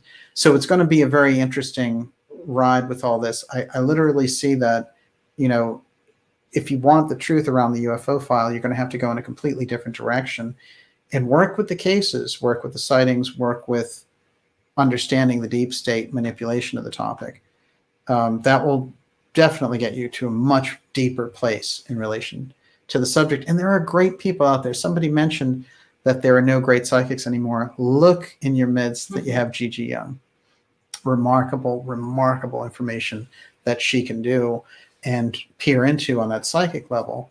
On the financial side, the deep state side, the big picture side, the information of Catherine Austin Fitts, where in history have you found, that kind of incredible information? Dr. Joseph Farrell,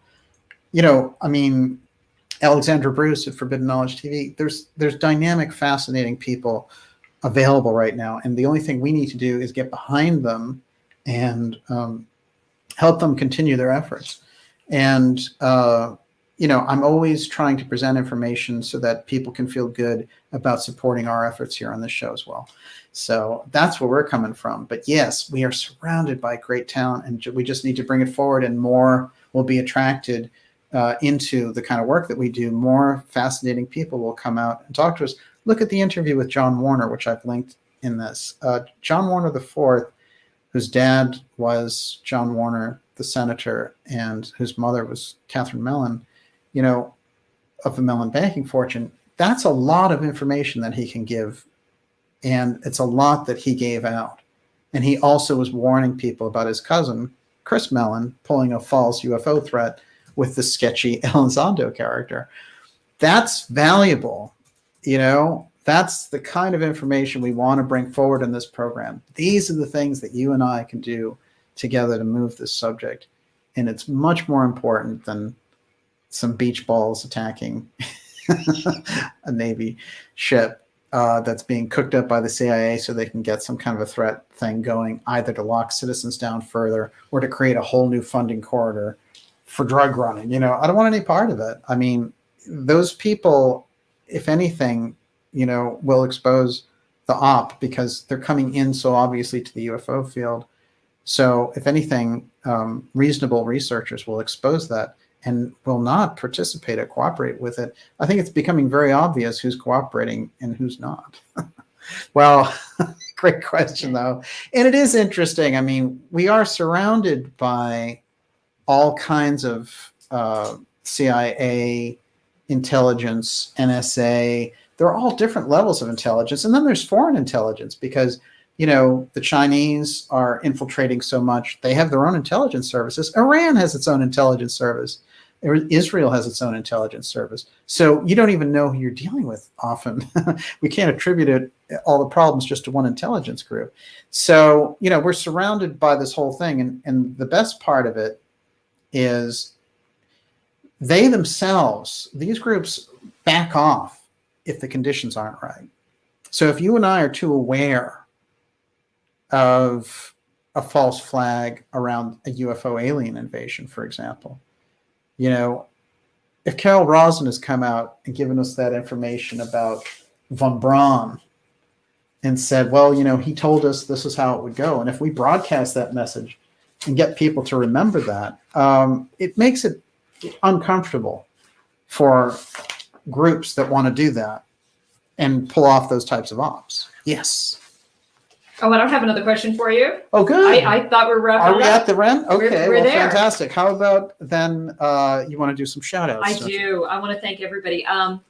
Apotheum is for everyone. Doreen Hewitt, Occult Fan, Esoteric Soul, Gaia Sophia, Eurythmy is Fun, Neil Hart, Jimmy Parker, Nacrius 3.7, Britannia Young, Stephen, B. Brax, The Secret Spaceship, Thomas Rice, Blazon River, April Crispin, and Anthony Tormina. Thank you so much. Wow. Fantastic. We appreciate your support so much. Of course, to all our subscribers, we really appreciate it. And I think that this is the kind of conversation that we want to have. We want to have these things going. We want to have the ideas room stimulating the types of reports that we do. We want to have the great guests coming on the way that we do. And so your support makes it possible. So when you get behind us, it makes a huge difference. We appreciate it. Go to darkjournalist.com, sign up for the free newsletter. If you want to become a member, please do that as well. We have fantastic episodes coming up for you for July, off the charts.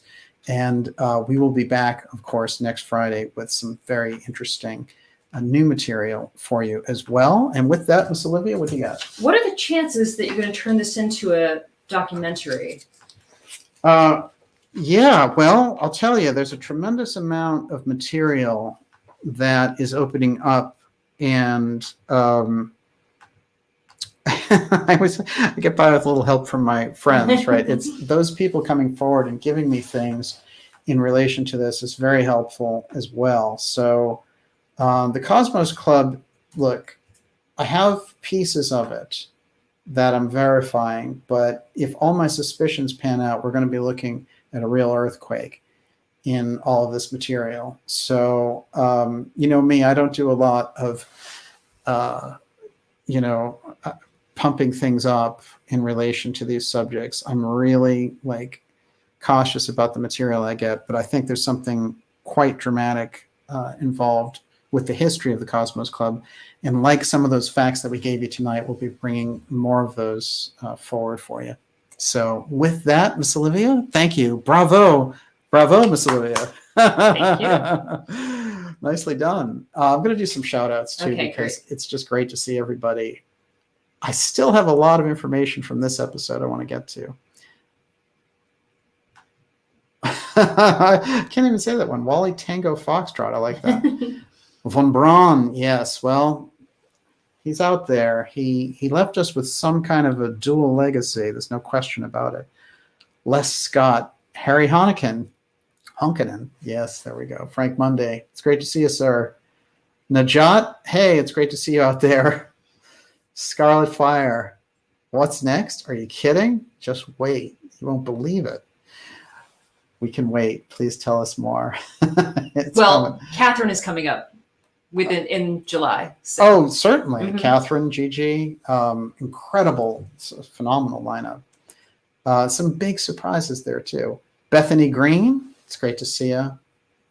Steiner to God. Yes, sir.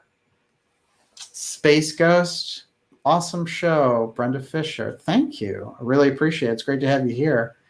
Sal, World Change, Wolf Mother, fantastic. And I know that Kat Goida was out there.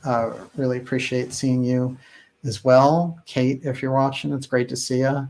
Scarlet Fire, fantastic. Astro Lobster, that has to be a great name. I haven't seen that one. I know Chrissy was out there. It's great to see you, Chrissy. Michael Gale. Johnny Dazzle. Jack. Now we're talking. Man in the Mirror. I like that. It's a great name. Fantastic. What a great crowd we had with us tonight. Outstanding. We will see you next week. Have a fantastic July 4th. It's going to be a tremendous celebration of, getting over the insanity of the freaks that we have in charge. And hopefully, eventually we can remove the bizarre regime that's been installed. But in the meantime, we'll remember those incredible principles that brought America into place in the first place. We will see you all next week. And thank you so much for joining us. Catherine Harris, all aces. Roosevelt Media, happy to see you, sir. Astro Sam, wow, great crowd tonight. Thanks so much. We'll see you next week, everyone. Okay, thanks everybody. Bye-bye. They're coming fast and furious. Tessa 1111. Kontiki Man. Have a great night, everyone. And it says end broadcast, but after all, it never really ends. See you soon.